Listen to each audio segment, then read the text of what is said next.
LibertyBeat.news and SNLS.news. I'm Mick Murrow with your latest edition of the Liberty Beat. Gold is trading at $1,287, silver at $14.62, and Bitcoin is trading around $7,861. Today's prices are brought to you by InnoScale. Take off with Managed Cloud. Looking for a safe, secure way to store your important files online? Let InnoScale handle it for you. Their high availability cloud servers are the perfect solution for clients needing one or more secure, scalable servers with built-in hardware failover protection. For details, see them online at innoscale.net. In the news, the San Francisco Police Department appears to have violated state and federal laws when its officers searched the San Francisco home of a journalist in an apparent bid to identify a confidential source. The LA Times reports the officers carted away phones, computers, tablets, and notebooks on Friday after using a sledgehammer to try to break through Brian Kermode's front gate. Officers also searched his independent news organization, North Bay News, and seized a thumb drive, CDs, and a police report about the death of San Francisco public defender Jeff Adachi. Kermode said he suspects the searches were carried out in a bid to identify the confidential source who provided him with the police report. 2 investigators came to his home a few weeks ago, pressing him to disclose the name of his source, but Kermode said he declined. The Liberty Beat is sponsored in part by Brave Botanicals, high-quality kratom and CBD at reasonable prices with excellent customer service. Brave Botanicals is activist-owned and mission-driven, and believes so strongly in the power of kratom, they're giving it away for free. Just go to freeounceofkratom.com for a free ounce of kratom delivered to your door. Just pay shipping. That's freeounceofkratom.com. This is the latest edition of the Liberty Beat. Find us online at libertybeat.news and snls.news. Your news now continues. A Tennessee state trooper who was fired for sexually assaulting an innocent mother and stalking her is being sued by the woman, identified as Patricia Eileen Wilson. Showing just how corrupt the system is despite being fired, former trooper Isaiah Lloyd's defense bill is being paid for by the taxpayers, and the Tennessee Attorney General's office is standing by their decision to do so. The Free Thought Project reports that what makes the case especially egregious is the fact that the trooper's misdeeds were all captured on video and are indisputable. He was seen putting his hands inside Wilson's shorts as he groped her, and then seen stalking her, pulling her over again, despite knowing she had committed no crime. In spite of the mountain of evidence against him, the state still finds it necessary to use state funds to fight against the victim. Wilson's lawsuit claims that Lloyd had conducted a search without legal jurisdiction, and during that time he groped her, and then took note of where she lived and stationed himself nearby with the intention of pulling her over for another minor infraction. Civil liberties advocates on Monday eagerly awaited the results of a vote by San Francisco officials on the city's use of facial recognition technology, hoping that the city's Board of Supervisors would vote to ban the surveillance tool. The Mind Unleashed reports the board is set to vote Tuesday on the Stop Secret Surveillance Ordinance, a law that advocates say would make history and potentially encourage other cities to ban the use of facial recognition technology, which is being used increasingly by police and private companies. The technology is unpopular with the public. A majority of respondents in a 2018 poll by the Brookings Institution said they were opposed to facial recognition being used in stores, airports, and stadiums. Last November, 60% of San Francisco voters approved a measure to strengthen data privacy protections in the city. Under the proposed ordinance, San Francisco police and city agencies would be barred from using the technology. The rule would also put in place strict oversight of all surveillance technology used by the city, including cameras and license plate readers. Support for the Liberty Beat comes from the Conscious Resistance Network, featuring videos, news reports, and articles from a spiritual anarchist perspective. Experience the Conscious Resistance at theconsciousresistance.com. How would you like to have your business featured on the Liberty Beat? You can. Just send an email to libertybeat@snls.news for details. This is the Liberty Beat, produced in partnership with SNLS News and listeners like you.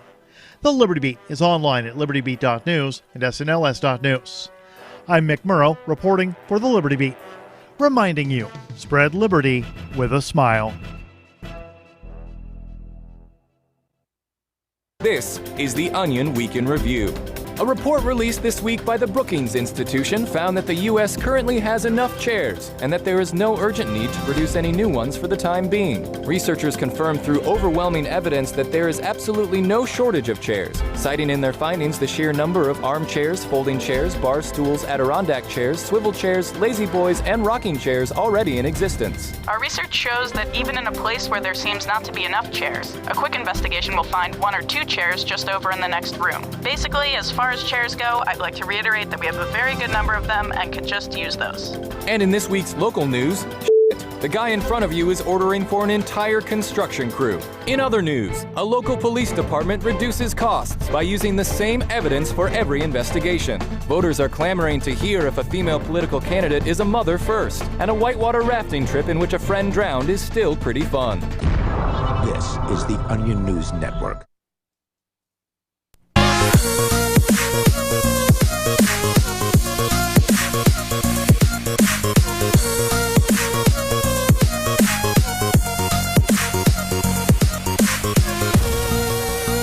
Streaming live from our beautiful Keene, New Hampshire studio, this is the Call to Freedom. This is Christopher Waid, Michael Hampton, and Rich Paul. So coming up in this hour, we're going to be covering a story from Zuckerberg about Facebook breaking up, and he doesn't think it's a good thing. I wonder why. Yeah. But first, we're going to be covering a story from Bitcoin.com in regards to the feds seizing the news site, the Deep.Web, as darknet crackdown intensifies. Now, this one's a little scary because this site was actually just, it was literally just a news site about the Tor network, about what's going on the Tor network. So it's a little disturbing that the feds have seized this site. Yeah, I've been to the site numerous times just to find out about what's happening on the Tor network, just because I don't necessarily go to all the different websites, and I wouldn't even want to for that matter, right? Right. So yeah, it is. It was just a news site. It was I don't know if you guys are familiar with Torrent Freak, but it's basically just like Torrent Freak. Yeah, pretty much. Just for stuff that happens on the dark web. And Torrent Freak is a site that basically covers copyright issues and things of that nature. So it's certainly a disturbing story. So they're as well. Here it is. The war on drugs becomes the war on information. That summarizes it pretty well. Yeah. Yeah, it summarizes it perfectly. The FBI, working in conjunction with its European partners, has struck another blow against darknet markets. On this occasion, it's a particularly low blow, as news website Deep.Web has become the latest victim of its interminable war on drugs. On May 7th, both its ClearNet and Darknet domains were seized, and the operators arrested and slapped with money laundering charges. Money laundering. That's one of those charges that they basically throw at anybody who they don't have a real crime to go after them for. And we're pretty much all guilty of money laundering. It's such a broad law that they can pretty much throw it at you. There's not really much you can do about it. It's kind of like disorderly conduct. It basically it's so encompassing, and even after at least in New Hampshire, it's been limited, but not nearly enough. No matter who you are, no matter where you are, no matter what you're doing, there exists a statute under which you can be booked. And this is one of them. The content with waging a war on drugs, law enforcement have set their sights on media platforms that report on darknet activity. Earlier today, Deep.Web became inaccessible, its homepage replaced by a seizure notice that's become all too familiar to darknet market users. The shutdown generated shockwaves that have resonated way beyond the darknet community, making it the first time the feds have targeted the press in this manner.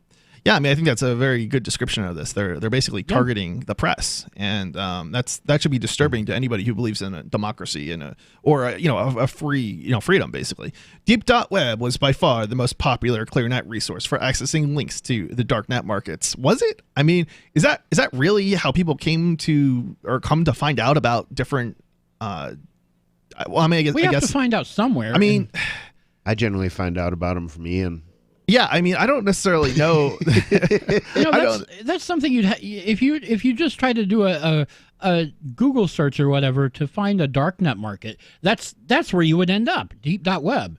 Is it though? I mean, I kind of feel like you would search for probably. I'm trying to think of the wiki. Isn't there like a wiki that has there a is list a of... Tor hidden wiki, but it's only on Tor. It's not on the ClearNet. But wouldn't you search for that in order to get to the Onion site, like on the ClearNet? Search for that, and then we'd have to know it existed first. I guess, but I don't know. I mean, there are several lists of darknet sites that, and you'd have to know they exist. That I generally went to. I can't remember what. Well, hell. Does the Tor website itself not mention any kind of... No, the Tor project resources? website does not have links to any particular Tor website. Yeah, that's right. Your homepage doesn't really go anywhere, does it? No, that's probably for Tor security browser reasons. either. Yeah, it doesn't. Yeah. And also to take pressure off the Onion network. I mean, why load a page every time you come up when you don't need to? Well, it does have a default page, doesn't it? The Tor browser, when you open it, it goes to... It's a built-in internal page. It's just a welcome to I didn't realize it was Tor. Welcome to Tor, page. and if it's out of date, it'll say you're out of date. Right. Update now. Well, I mean, it has a link to like check to make sure you're actually using the Tor network and things like that, right? Right. Yeah. Okay. Following the closure of subreddit darknet markets last year. So I guess this is basically a continuation of their attack on the dark web. That's what it looks like. Yeah, it's what's interesting is, and this is disturbing. I feel this is extremely disturbing. They've not only seized like the equipment or the business, but they've actually seized the domain names, and I think that's disturbing, and particularly when it comes to a site that was specifically focused on communication of information. It's very disturbing. Under what logic is there to seize the domain name, even if you seize the servers? It would seem to be that this is a means of depriving those behind the site of a means of communication of speech. It's a means of rubbing it in people's faces. It makes me wonder what they knew about Hillary Clinton. It's like finding somebody hanging on a doorknob. It's just like, yeah, that doesn't usually happen. They must have known something about Hillary Clinton. Yeah, I love her. I loved her response after she wiped the servers, and she said, and she was asked. I'm trying to think of what she was asked exactly. She was asked something about like, did you wipe the servers? And she says, like, with a cloth. Oh, that's wow. like the best quote ever. And it's such a good quote. I actually ended up buying a domain name, hillarymail.io, with the idea that we would eventually come up with a website, some sort of mail service for like security, just because it was such a hilarious quote, and have a character of her wiping the mail server. Yeah, with quoted as saying, like, with a cloth. Yeah. Yeah, it's crazy. Two Israeli suspects were arrested in connection with the bust, as well as individuals from France, Germany, Holland, and Brazil.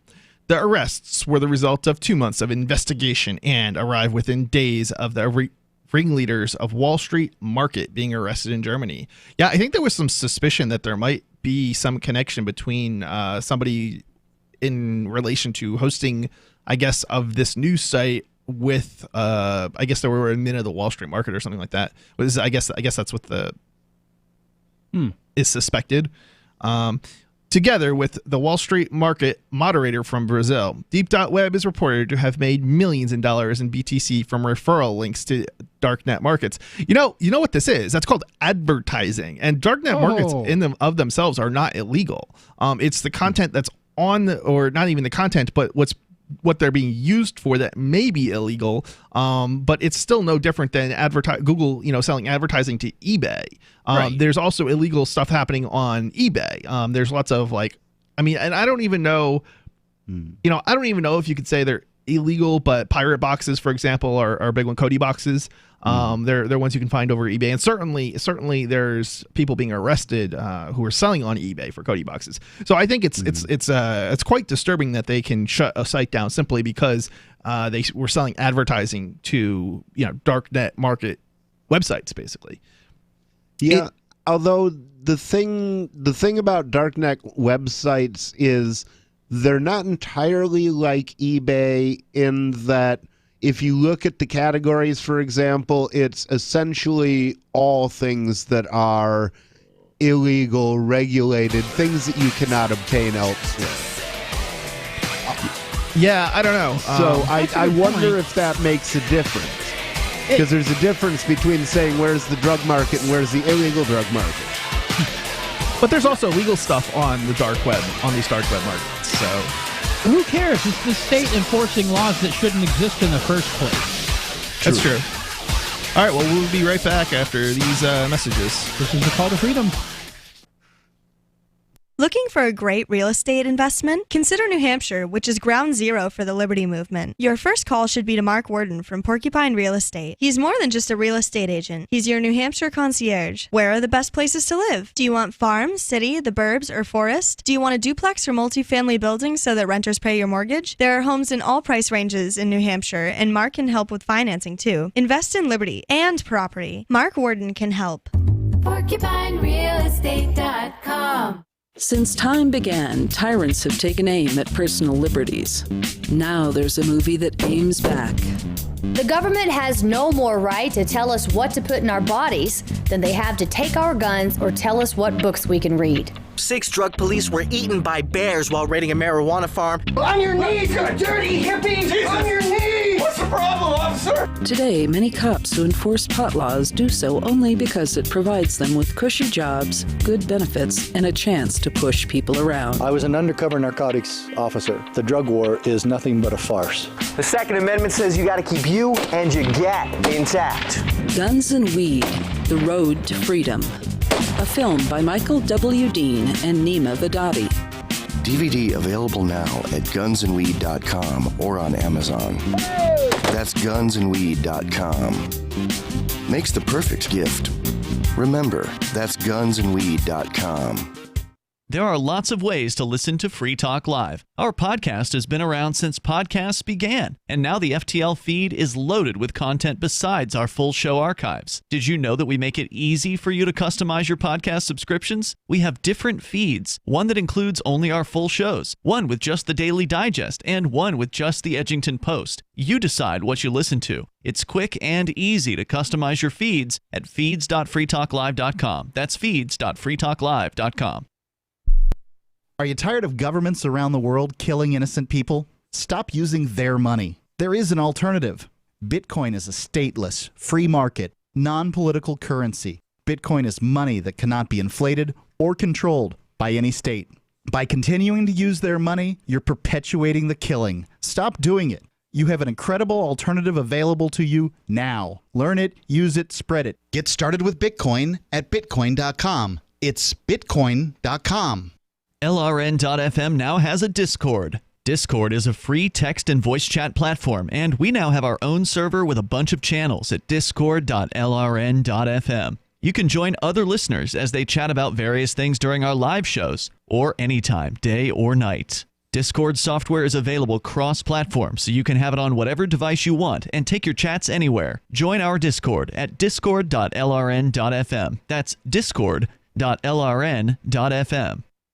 Excuse me, is this where I get a license to start a new business? I wouldn't be hasty. You have to get a license to go out of business, too, you know. Oh, well, look, I've invented this little anti-gravity machine, see? Oh, is that why you're walking 2 inches above the floor? Oh, yes, it's very comfortable. It saves on shoe leather. Yeah, well, you have to fill out these forms and report to the Human Services Department of Manpower Orientation and register with the Fair Employment Practice Commission, the Wage and Hour Division of the Employment Standards Administration, the State Sales and Income Tax Division, the Internal Revenue Service, and the Social Security Administration of the Department of Health, Education, and Welfare, and, of course, OSHA. OSHA? I thought that was a little town in Wisconsin. You'll find out. Say, floating around like that could be dangerous. Have you checked with the Consumer Product Safety Commission? Well, not yet. Come to think of it, you actually are flying, aren't you? Look, you need to go over to the Federal Aviation Administration and the Transportation... It's very hard to get anything done these days if you're in business, but free enterprise built this country. Think what could happen if we don't keep it free. a public service of this station and the Center for the Defense of Free Enterprise, Bellevue, Washington. We just can't have people floating about unregulated. Do you love Twitter? Make sure you favorite the LRN.FM Twitter account so you can receive our tweets at twitter.lrn.fm. That's twitter.lrn.fm. Oh,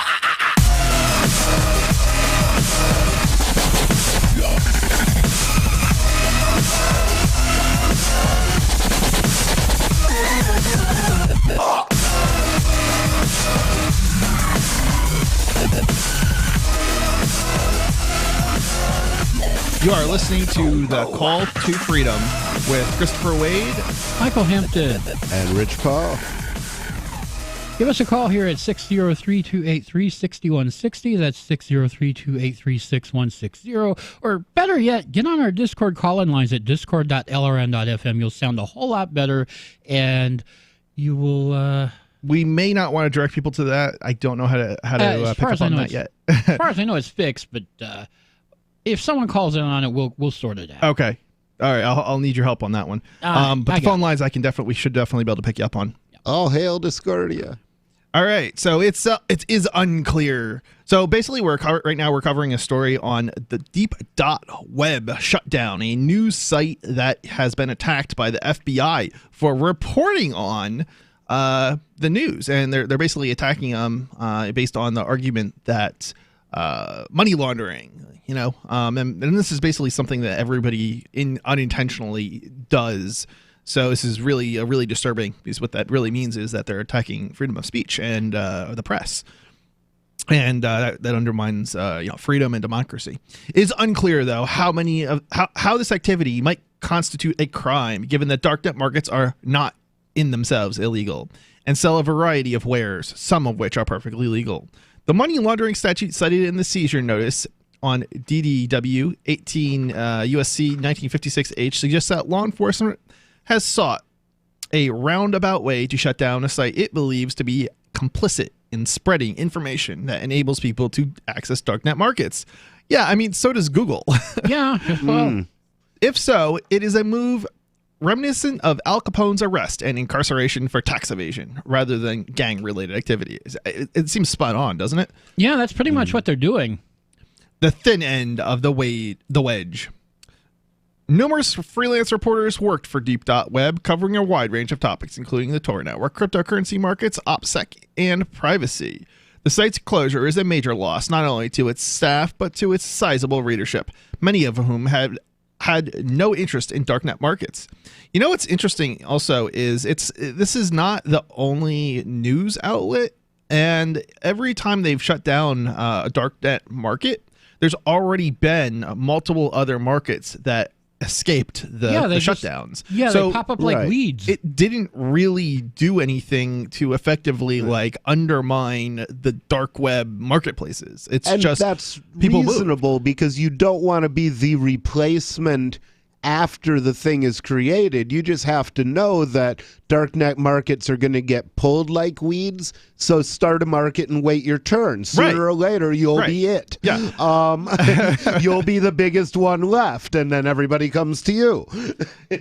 Yeah, for a while. Much. And then get ready to vacation in the Caribbean for a long time. And my suspicion is based off what I have come to recognize is that when they've gone after these different darknet markets, they've successfully shut down multiple markets simultaneously at a single point. So we actually we probably have a pretty good idea that the reason these markets are getting shut down is not because they've compromised Tor, but because what they've done is they've compromised individual websites. So what that means is if your OPSEC is good and your security is good on your website, you probably won't get shut down. Yeah, you'll last a lot longer. Well, the thing is, it depends on how hard they're looking at you.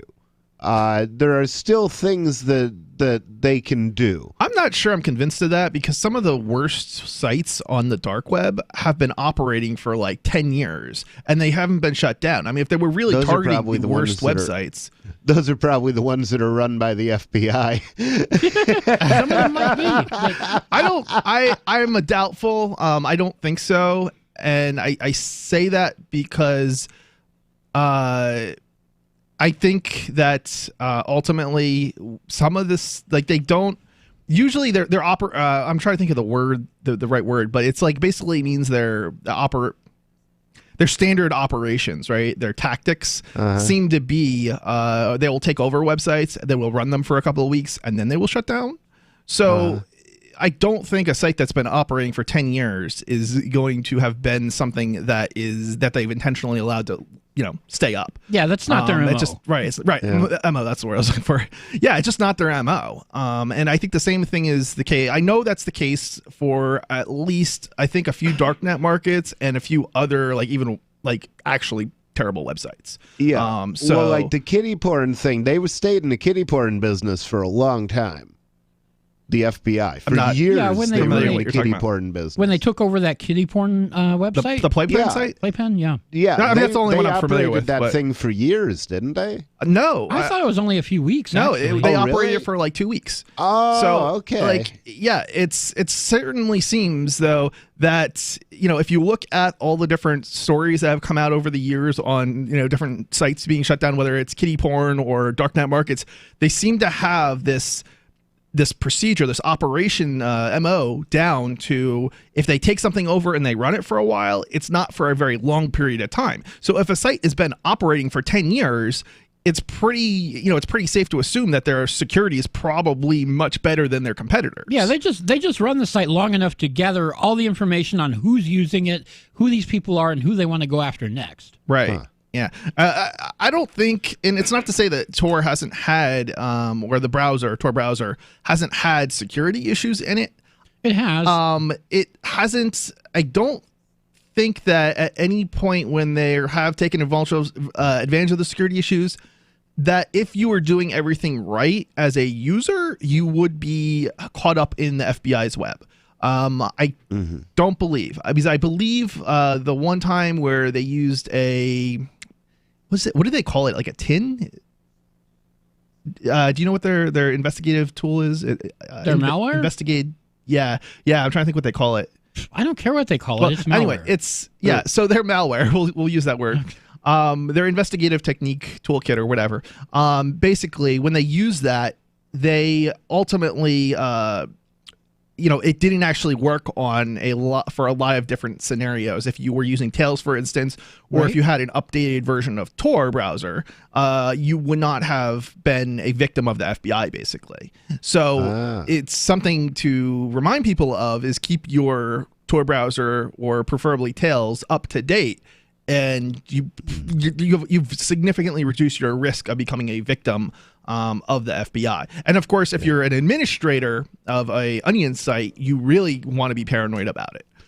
Well, the other thing, and I was thinking about this because this very room that we're sitting in right now got raided as a result of the Playpen operation, and I'm convinced it's because we were operating a Tor exit node out of this house. I'm someone doing a Tor exit? I hadn't heard that. So the reason Ian had a Tor exit node here a long time ago. He stopped having it after the raid. Okay. Yeah. Okay. I don't think that's the cause. Just because I think they're a little smarter than that. The timing was around the Playpen case, so that attack was different than Call to Freedom. Yeah.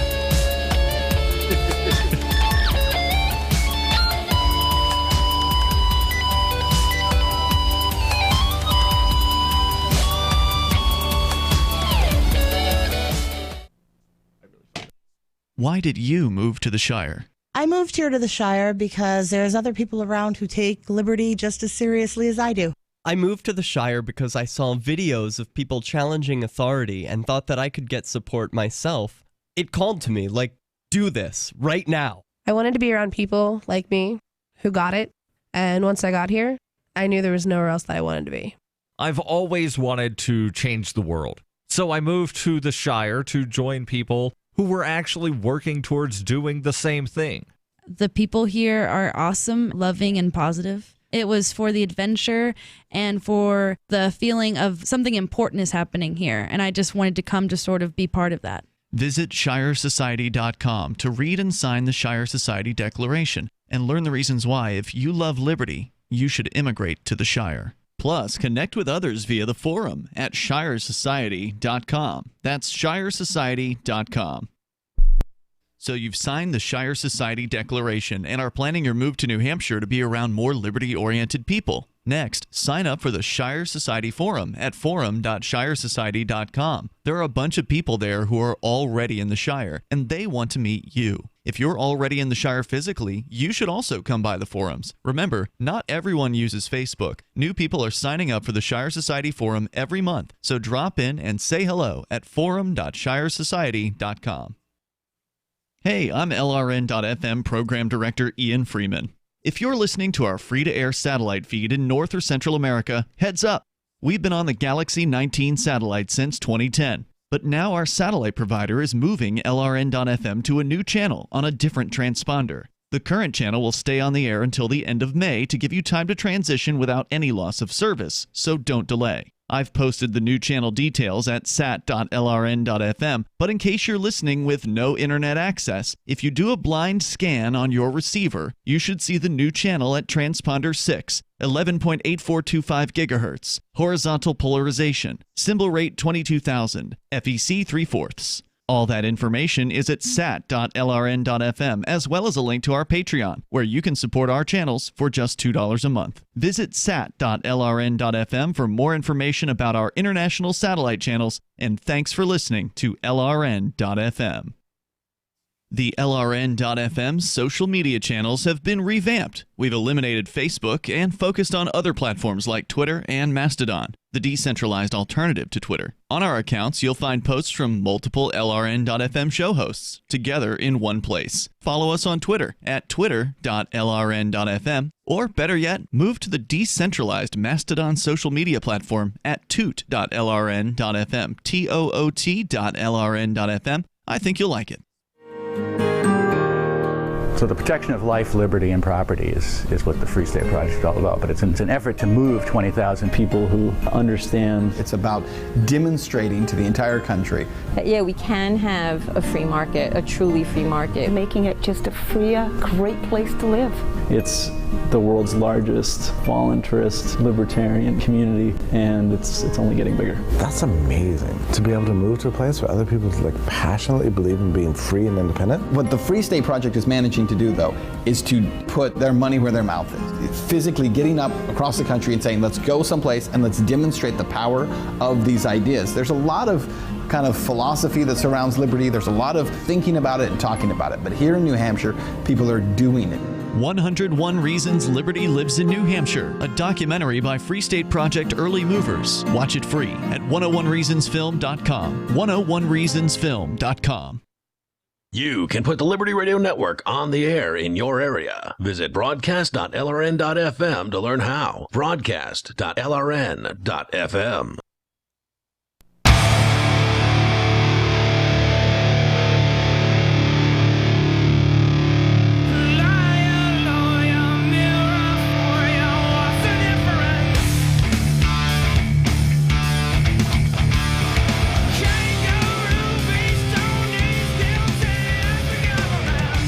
You are listening to Call to Freedom with Christopher, Michael, and Rich Paul.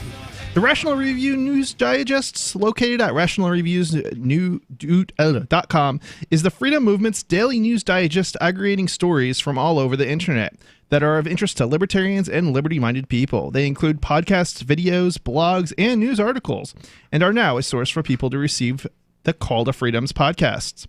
Be sure to check out rationalreview.com to stay up to date on all the happenings in the wider world. It's rationalreview.com. They have really nice headlines. They rewrite the headlines to be more accurate and a lot funnier. Cool. So if you are a liberty-loving person, you will enjoy the headlines. Nice. So we've got coming up stories from Facebook, as well as a story about Julian Assange, and they are charging him again, apparently, with some sort of sex crime. Yeah, the Sweden brought the rape allegations back. Unbelievable. Wow. Especially considering, didn't they actually come to conclude that like there was a text message and everything, and like she even like admitted it before, like she was going to do it before or like immediately after the supposed my understanding crime? is that Julian Assange has evidence that it didn't happen the way that Sweden prosecutors are claiming. He's got text messages apparently. But the thing is, until that's been adjudicated, they can make any claim they want to make. Right. I mean, it sounds like they're just fabricating stuff in order to undermine his credibility for the sake of getting him extradited. So they can. That's kind of what it sounds like. Yeah, this is not something I haven't seen before. I think we've seen it with Ian with Free Talk Live here in this very studio. Well, same studio, different show, I guess, but it's a thing that the state does to people it doesn't like. Right, people they can't get under any actual crimes, they just kind of make stuff up and they ruin their reputation if they can't do anything else. Yeah. And I wouldn't put them past them to plant evidence too. I think in some cases they've probably done that as well. So I guess it just kind of depends. I guess when they plant evidence, though, they're it's more risk for them, so they probably do that less, or if they can avoid it, they'll do that less. But they still seem to do it. There was at least one case here in Keene where I think there was a truck that was purchased at an auction, and the person I'm thinking of was pulled over, and a very tiny amount of bud, I guess, was found supposedly in the back when they did the search. And it's like, okay, how did that get there? Was it really left by the prior owner, or was it planted? Good question. Yeah, I've thought of that. Owning a former police car. How many things have people stashed back here that haven't been found yet? Who knows? Good question. So back to the Bitcoin story, or well, not Bitcoin, but dark web, deep.web. With the deep.web gone and its ringleaders behind bars, I love how they're phrasing this. The ringleaders, they're reporters. Yeah, I mean, seriously, you're talking about reporters, not some sort of criminal gang here. Yeah, well, the teachings on loaded language have apparently changed in journalism school, because they used to say don't use loaded language. Yeah. Now apparently they're teaching them use as much loaded language as you can. Interesting. You're going for emotional impact, not to enlighten these people. We've gone back to the old days of so-called journalism where it was all about your bias. Yeah. Operators of other darknet news sites will be looking over their shoulders nervously. Yeah, I mean, they're basically trying to scare reporters into not reporting, or into reporting news as the government wants it to be reported. Despite breaking no laws by providing links to darknet markets, webmasters may be fearful that underhanded law enforcement tactics could see their site shuttered and freedom curtailed to do some tenuous infringement. Well, anybody who isn't afraid of underhanded law enforcement coming after them for some random reason is a damn fool. Yeah, I mean, if just not paying attention. Yeah, look, if you're not afraid, because you've never. I mean, basically, if you're not afraid, you've never interacted with law enforcement where you've been subjected to, underhanded tactics. And it's probably, I think most people who have experienced interactions with law enforcement would agree that their tactics when they do target you are underhanded. Oh, yeah. I mean, as an anarchist, you wouldn't think my opinion of government could go any lower, but watching an FBI agent perjure himself on the stand about a conversation that he had with me, well, yeah, that actually lowered my opinion of government agents more. I'm amazed to the degree that people in authority will lie on the stand for even the most. Well, they can get away with it, even with the smallest of, cases. I mean, I'm just amazed that if somebody goes in for a $5 parking ticket and they're willing to get up on the stand and lie about it, like what are they doing in more serious cases? You have to begin to wonder. Practicing. Yeah, it's like that. I think that's what they're doing in the nickel and dime case. Is they're just practicing so they can lie convincingly in the big cases. I guess it's just absolutely crazy. On Dread, the Reddit-like forum for dark net markets, which operates on the dark net. The news of dark deep web's demise was the primary topic of discussion today. I feel the powers that be are working on a big operation for the summer, speculated one commenter. It adds up to that. They have been testing the waters with DDoS attacks and seizures. You have to wonder how they know that it's, the government doing the DDoS attacks. Has anybody heard of any evidence or any reason to believe that it's I haven't heard of any DDoS attacks. Because often DDoS attacks are, done by rivals, basically. So I wonder if maybe, for example, one darknet market trying to take out another darknet market as opposed to the being the FBI. Yeah, could be. Or some other law enforcement agency. But I don't know. I don't know. It doesn't seem like a standard tactic that the government has used in the past, at least not at a law enforcement level, maybe at a more military level, like, Russia, for example, I think has done it, like to certain countries and things like that. And, probably Chinese and maybe even the U.S. government. Certainly the U.S. government, I don't think that's below the U.S. government as far as like a military tactic against a country like Iran or something like that. Nothing is beneath the U.S. government. Yeah, I think we pretty much know that they did attack Iran's nuclear capability using I don't know, what would you call it, malware, some sort of malware. Yeah. So it doesn't seem to be below them. Yeah. Now that they know the DDoS attacks can cripple the markets without much done to prevent it, they'll start shutting down the sources of information to keep people from being able to alert the community once the real op starts. They continued. The hub, DNA, Dread, will be attacked even more. The deep.web was seized because the Tor-based DUS attack wouldn't have taken down their ClearNet site. Now, with the dark net markets in chaos and everyone scrambling to various sites, they'll start the op in earnest and will prevent the spread of misinformation in the meantime. Sorry, guys. I don't know. Call me a little skeptical. Certainly it's possible. But what do you guys think? Do you think that the government is going to be using DDoS attacks? They don't seem to be something that they've used. DDoS attacks doesn't seem to me like the government's MO. Not insofar as law enforcement. I think they would use them if they couldn't achieve their goal by any other means, but it's not their usual means. Yeah, I don't think it's something that we're gonna actually see happen, to be honest. But I wouldn't put it past the government to do it. But all right, we'll see you right after these brief commercials.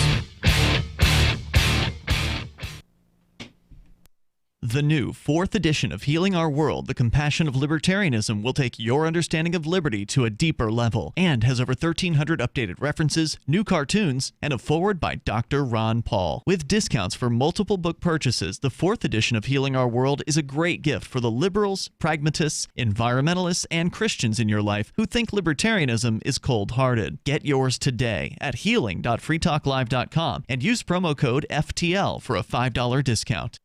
You know how annoying it is when someone keeps stopping mid-sentence as though he or she were asking you a series of questions?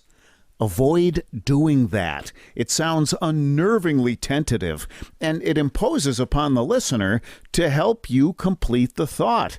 And if you're a job seeker, this alone could be a deal killer. An effective communicator sounds more confident. Complete the thought. Avoid making the listener impatient. With money and attention so scarce now, effective communication skills have never been more important. Cutting through the clutter rather than blending into the blah, blah, blah will help you connect better no matter what the conversation. For more tips, hit survivalspeech.com. I'm Holland Cook. Survivalspeech.com. Imagine someone in your community getting in their car, turning on the radio, and hearing the Liberty Radio Network. You can make that vision a reality with your own micro radio station. Visit broadcast.lrn.fm to learn how you can put our programs on the air in your area. You can have LRN.FM running around the clock, and you can even add in your own local shows. Building a radio station is simple, but programming isn't. That's where LRN.FM comes in. Learn more at broadcast.lrn.fm. That's broadcast.lrn.fm. Cell 411 is a free app for Android and iOS that replaces government-controlled 911. Cell 411 allows you to preset a group of friends or private organizations to show up at any emergency. Cell 411 is a nightmare for the state because it proves their so-called services aren't needed. Cell 411 has had thousands of installs, and of course it's covered by the BIPCOT no government license. Cell 411 because your friends won't shoot you when you're in trouble. Without the government, who would build the emergency services? You and Cell 411. Get it today at getcell411.com. Did you know we've taken our LRN.FM telephone listen line to a new level with the LRN.FM audio on demand line? Now you can call 712-770-8447 anytime and listen to LRN.FM's live feed. And you can listen to a bunch of our original shows on demand. Long distance fees may apply. Just dial 712-770-8447 and choose from the menu. 712-770-8447. Would you like to hang out with Penn Jillette? He's keynoting Freedom Fest this year. I, for one, am thrilled. Freedom Fest is the largest liberty-oriented gathering in the world. They take a Big Ten approach with libertarians, conservatives, liberals, anarchists, and just open-minded people mingling together to hear real debates, share real solutions, and converse freely. This year's theme is the Wild West, a time of liberty and opportunity, or a time of anarchy and violence. Maybe both. Go to freedomfest.com/FTL and get your tickets now. freedomfest.com/FTL. Not convinced yet? Hey, I understand. It's a high-end event, even with coupon code FTLEB. Sure, you're likely to receive investment advice that'll make that sum seem paltry, but I have something special for you. Go to freedomfest.com/FTL and you'll get the 5 best speeches from last year for free. Call it a test drive. Do yourself a favor and go to freedomfest.com/FTL. freedomfest.com/FTL. Use coupon code FTLEB for a discount. Help get LRN.FM into more ears. Visit promote.lrn.fm for a free bumper sticker, flyers, banners, graphics, and more. Promote.lrn.fm. You are listening.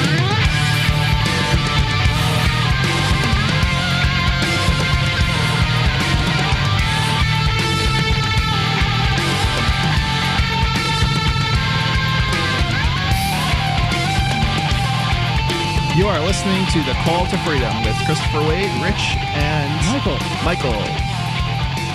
Have sex with prostitutes and then arrest them. Bust people for drugs and then sell the drugs on the side for a nice little bonus.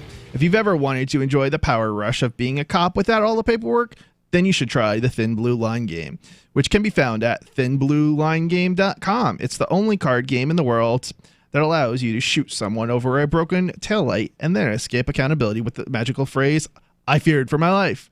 You know, typical cop stuff. Get it now at thinbluelinegame.com. Assault and battery is not included, but for a limited time, you can order your copies and use the coupon code CTF to have all the shipping costs waived. So go get it. That's thinbluelinegame.com. So we've just got a new story here coming out of the New York Times. Barr assigns U.S. attorney in Connecticut to review origins of Russia inquiry. Oh, fun. Oh, yeah. It's time for the investigation turnabout. Yeah, the investigation into the investigation. Yes. What? Okay. Are we doing the story? I guess we're doing the story, but you told me during the break we're doing a different story. So did I not have the right story up? So I don't know what's going on. I don't know what's going on. You know what? That's the story I opened. Why don't you cover the Julian Assange one? Oh, sorry, guys. I thought you were going to just change your mind and wanted to do this story. So. No, I just read the wrong headline because I have never done this before, and I am really sorry, guys. It's my first time on Call to Freedom as the main host here. Let me know what we're doing, and we'll We'll try to. So basically, Julian has been charged again. They've reopened the case after basically saying he's not guilty from the summary of it, right? Okay, so Julian Assange it is. Sweden is reopening investigation into a rape allegation made against WikiLeaks founder Julian Assange. Eva Marie Persson, a Swedish prosecutor, told reporters in Stockholm that the country's courts found several instances of probable cause for Assange to be suspected of rape, the BBC reported. A decision to file charges has not been made yet. Now, Assange, who was arrested last month after being evicted from the Ecuadorian embassy in London, was sentenced to 50 weeks in jail for breaching his bail conditions. The 47-year-old had been avoiding extradition to Sweden for 7 years by taking refuge in the embassy. Both the U.S. and Sweden have requested that Assange be extradited. Now, this is going to get interesting because the U.S. and Sweden are going to be basically fighting over Assange, and it's not really clear which one he might be sent to first. Are they really fighting over him, or are they just might be merely both trying to get him? If one attempt at extradition fails, they will have him on the other attempt. That sounds more likely. But if Sweden actually brings charges, then they might start fighting over him. They might just be trying to attack him from as many angles as they possibly can, too. Yeah, it might be an attack. The other thing is Sweden could be working on behalf of the Clintons. If you believe that WikiLeaks got the Clinton emails from Seth Rich instead of from Russia, which some people do, then the last thing they would want is for Julian Assange to tell Donald Trump that, because Seth Rich was murdered in Washington, D.C. about 2 weeks after Assange got those things. The interesting thing is WikiLeaks put up a $20,000 reward for Seth Rich's killer immediately after he was killed. Why'd they do that? They've never explained that. They've never put up any reward for any other random murder in the world or anything else. So what I want to know, what I would ask Julian Assange is, why did you put up a reward for Seth Rich's killer? What did you know about Seth Rich, and what do you know about Hillary Clinton? But that's a very dangerous question, and maybe it would be interesting to look into what are the dealings between the Clinton Foundation and is it Sweden? I believe so. Sweden is bringing the charges. Yeah. It's a good question, because this is a continuation of the U.S. and politicians in the U.S. Attacking Julian and WikiLeaks. If we look back many years, they also attacked him via the banking system by undermining the credit cards, being able to accept credit cards, and especially and PayPal for that matter. And especially at that time, cryptocurrencies were very new, so there wasn't really many options in terms of donating to WikiLeaks. I don't remember. WikiLeaks did start taking crypto pretty early. They did, and I think it was in reaction, very well likely was in reaction to the attacks by the U.S. government against it. Yeah, so, and also MasterCard. The banks, the credit card companies, and basically they all refused to do business after the government put pressure on them. And I think they can accept credit cards now, but I think it's only because of is it Iceland? I think Iceland, they fought it in Iceland, and basically they were forced in Iceland to accept, the banks were forced to accept the donations, I think. I don't remember. Oh, so then anybody can donate through Icelandic banks now? Yeah, using a credit card. But it does kind of beg the question of, if the government did want to put further pressure on them, they could stop people potentially in the U.S. from doing so using a U.S. credit card. I don't think there was any question about, the government's attacks and the continuous attacks and the stories that have been fabricated against them. There's clearly a bias. I saw a WikiLeaks advertisement where he was talking about the price of running WikiLeaks was this much, and the cost of having your credit card access cut off by MasterCard, $51 million, he said. And then he said, oh, yeah, seeing the world change as a result of your work, yes, priceless. Yeah, that was great. Oh, yeah. That was great. That was a great, I don't know, what was that, like a little commercial? It was a little, it was, like it was a parody of a MasterCard commercial. I don't know where it was aired or if it was just straight to YouTube, but that was it was a parody of the old Visa commercials. Yeah, I think I wanted to play that on Freedom Decrypted. Another show that Rich and I co-host on Saturdays at 5 and at freedomdecrypted.com. This is a crossover episode. Yeah, it's a crossover episode. But I wasn't sure about the licensing for that, and I don't think I ever actually ended up playing it. I might have just gone with it, but it's one of the things I've noticed that's been very interesting. There's a lot of content out there like that. That's just it's not clear what the licensing is, and I mean maybe it would be fair use, but I don't know. If you play the whole thing, that's technically probably not fair use. So, I don't know. I think there was actually a message at the end of that one saying freely distribute this video. You might be right, and I think I maybe did end up playing it on Freedom Decrypted. But if you find one and you're not sure, yeah, just tack a message onto the end of it that says you have permission to freely distribute this video, and then distribute it, and nobody will ever know it was you who added the message. Yeah, I'm not going there. Look, I'm not a fan of copyright. Don't get me wrong, but I am going to stay. I'm a bad man. I'm going to stay within the law to some degree, at a minimum. But yeah, I mean that's just me. So yeah. So apparently, according to the BBC, the lawyer for the woman who brought the charges in the first place requested that Sweden reopen this investigation. Under pressure from the U.S. government? Possibly. I don't know. So apparently she was accused by a woman of rape at a WikiLeaks conference in Stockholm. And Julian Assange says that sex was consensual.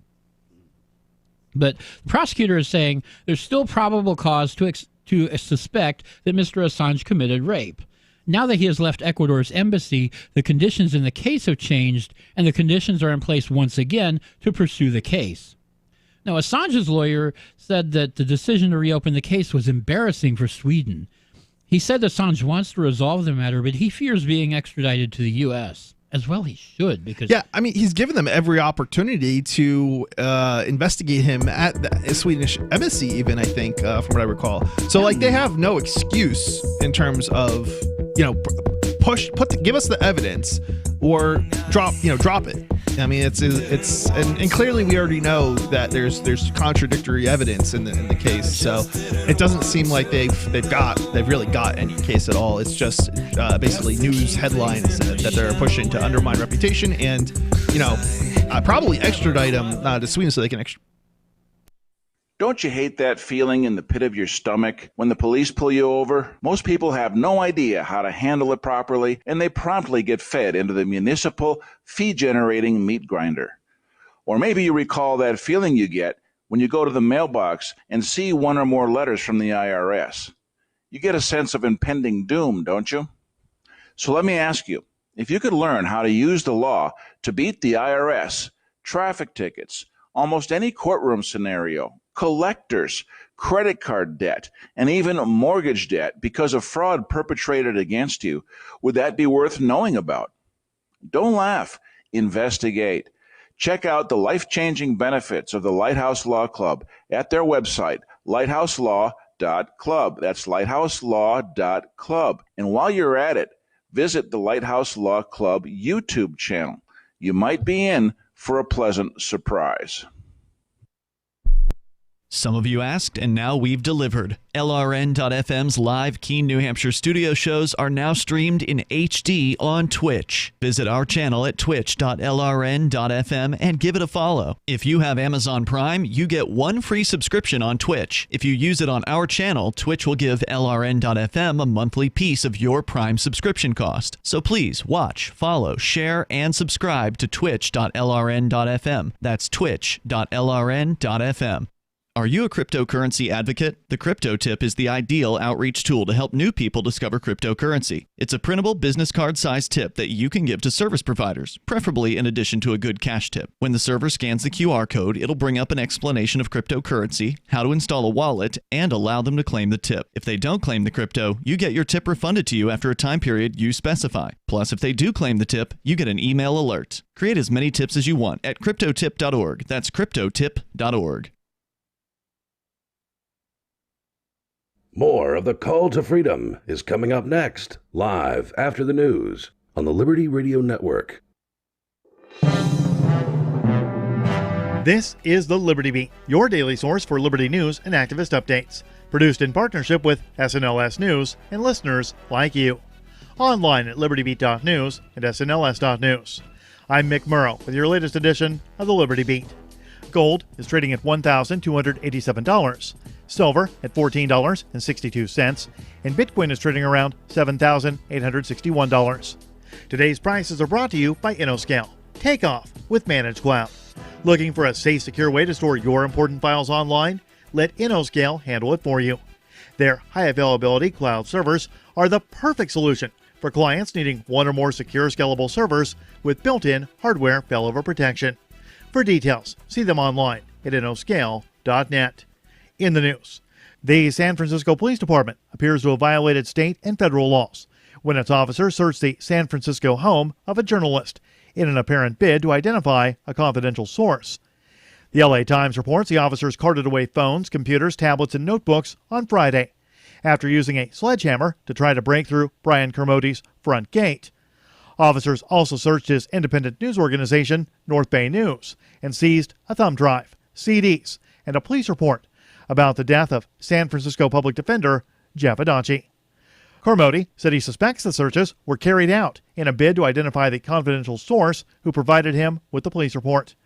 2 investigators came to his home a few weeks ago, pressing him to disclose the name of his source, but Kermode said he declined. The Liberty Beat is sponsored in part by Brave Botanicals, high-quality kratom and CBD at reasonable prices with excellent customer service. Brave Botanicals is activist-owned and mission-driven, and believes so strongly in the power of kratom, they're giving it away for free. Just go to freeounceofkratom.com for a free ounce of kratom delivered to your door. Just pay shipping. That's freeounceofkratom.com. This is the latest edition of the Liberty Beat. Find us online at libertybeat.news and snls.news. Your news now continues. A Tennessee state trooper who was fired for sexually assaulting an innocent mother and stalking her is being sued by the woman, identified as Patricia Eileen Wilson. Showing just how corrupt the system is, despite being fired, former trooper Isaiah Lloyd's defense bill is being paid for by the taxpayers, and the Tennessee Attorney General's office is standing by their decision to do so.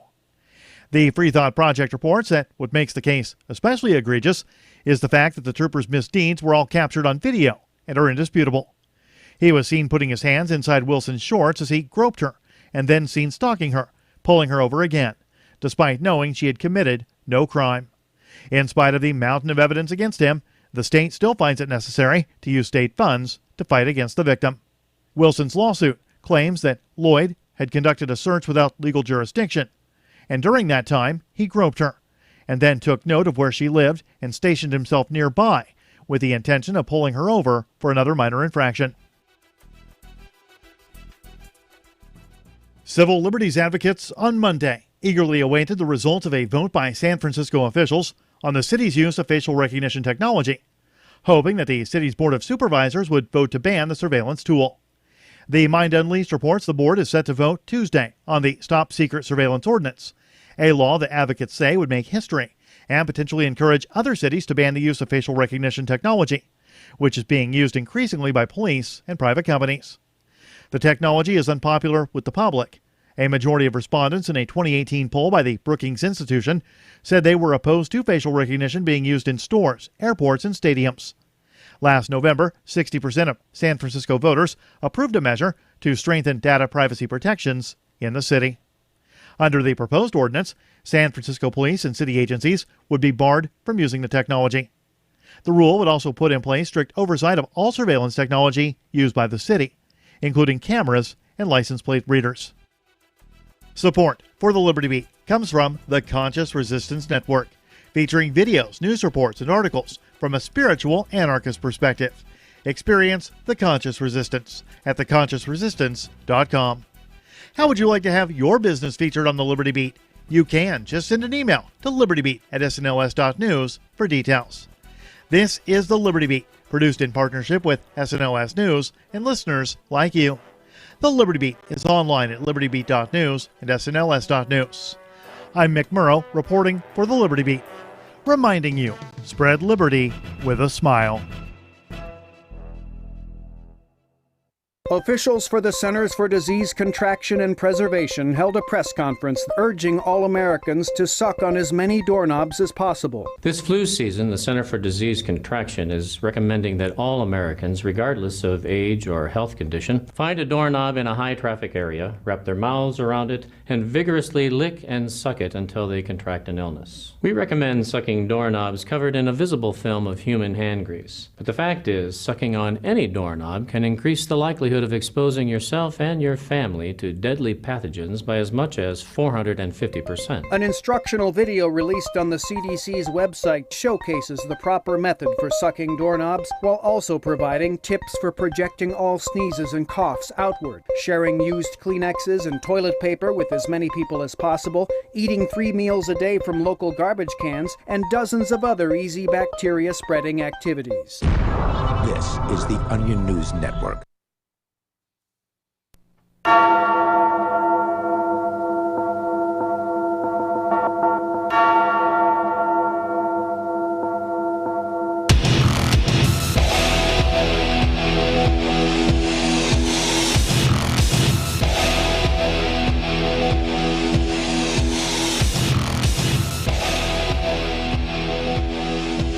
You are listening to The Call to Freedom with Chris, Michael, and Rich Paul. If you'd like to call the show, the number is 603-283-6160. Again, 603-283-6160. We'd love to have you on. So coming up, we're going to be taking a look at a story from the Foundation for Economic Education. The story is the world's first seasteaders are now on the run for their lives. They're not the first, I think. Wasn't Sealand technically a seasteading? I don't think so. And I think they're the first. Because it wasn't built for they're also, that purpose. Yeah, and also they're that's actually attached to the ground. Well, I guess these are too with cables. Yeah. Yeah, but there was something that was already there. Right. Right. Well, I mean, it was abandoned. It and was they went built by the government. So I mean, I don't know. Okay, so by some definitions of seasteading, but they were still. First. This is still the first people that are on the run for their lives that are seasteading. Yes, that's true. I think. Yeah. But I wonder if they did have some, I think, attacks on Sealand, and somebody was kidnapped at some point. So maybe not. Yeah. But I don't know if there was ever any risk of death. I mean, I guess they did have like some guns and stuff. So I don't know. Well, there's always a risk of death when you're interacting with the government. Well, it wasn't the government that went after them. It was other individuals, I believe. Really? Particular individuals? I think it was some German... What? I said particular individuals? Did you see Idiocracy? I probably did like a long time ago. Oh, law enforcement in Idiocracy is always said, and these particular individuals did blah, blah, blah, blah. Missed pop culture reference. We'll let it go. So are we can go there? Keep going with the story? What story? You're losing me again, Chris. I'm sorry. Do we want to continue? I guess we'll continue on with the story. Yeah. Wasn't that what we were? That's what you said we were doing. No. I said that was coming up. Ah. I'm not doing it in the right order. I'm probably supposed to do this before the new section starts, but whatever. We'll go on. We'll go with the flow. So lost. American software developer Chad and his Thai girlfriend Soprani made history earlier this year when they abandoned their landlocked lives and embarked on their shared journey as pioneers living on a seabed in the high seas. Living on a permanent floating dwelling in international waters was supposed to make them the freest people in the world. Instead, it made them a target of the Thai government, which is now threatening the couple with their lives. Pioneers on the high seas, working with the Ocean Builders, a group of engineering-focused entrepreneurs who build these structures, the couple used cryptocurrency to purchase their floating homes. The Seastead's Ocean Builders designs are octagons made of steel and concrete. The structures are inspired by the spar design of oil platforms that already exist out at sea, except they are not nearly as large, nor are they as expensive. While they are tiny, about 25 square meters, they are able to withstand strong waves and even hurricanes. Yeah, this thing is pretty small. I mean, you don't have a whole lot of room in there. Yeah, I mean, it's basically like a single room, small room. I don't know that I would want to live in such a small room.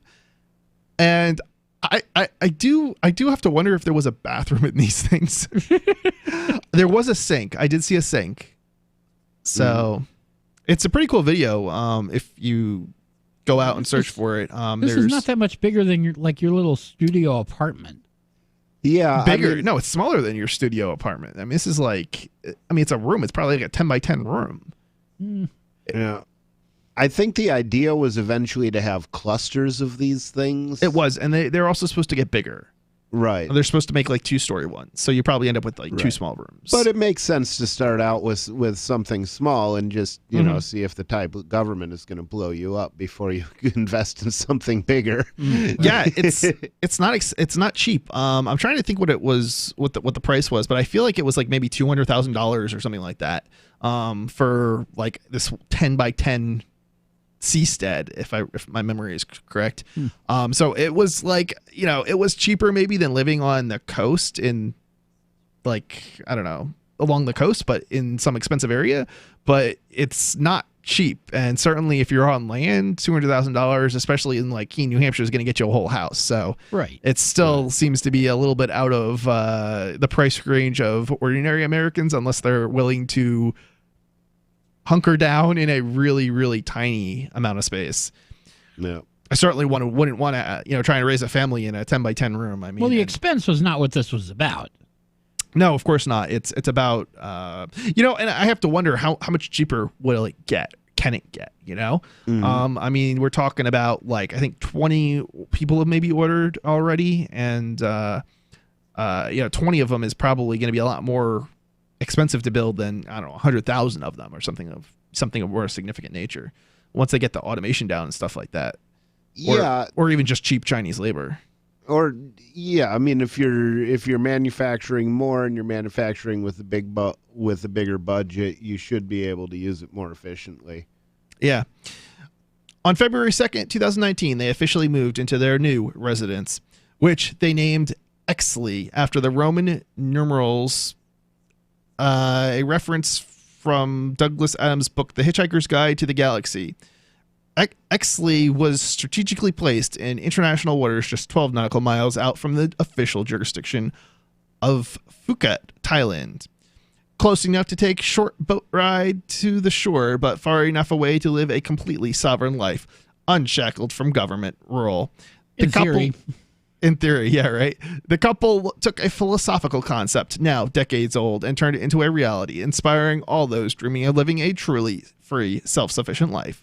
Yeah, I mean, I don't think that this is I think this is probably an unrealistic, probably unrealistic, but I don't necessarily know that it can't become something that's more realistic. I think it's as a demonstration, it's really cool.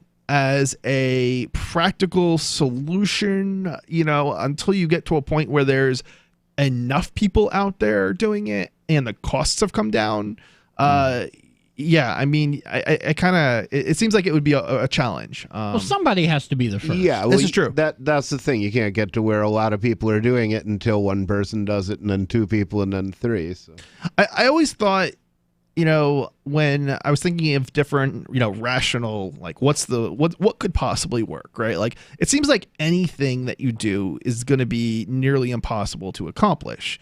Whether it's gathering, you know, a ton of people in a state, it seems impossible. I'm willing to be open-minded enough to this idea, but I'm not yet ready to go out there and try it myself, you know? And it's interesting when you think about, have you read Brave New World by Aldous Huxley? Well, sure. You know, it's supposed to be this horrible, horrible dystopia, but guess what?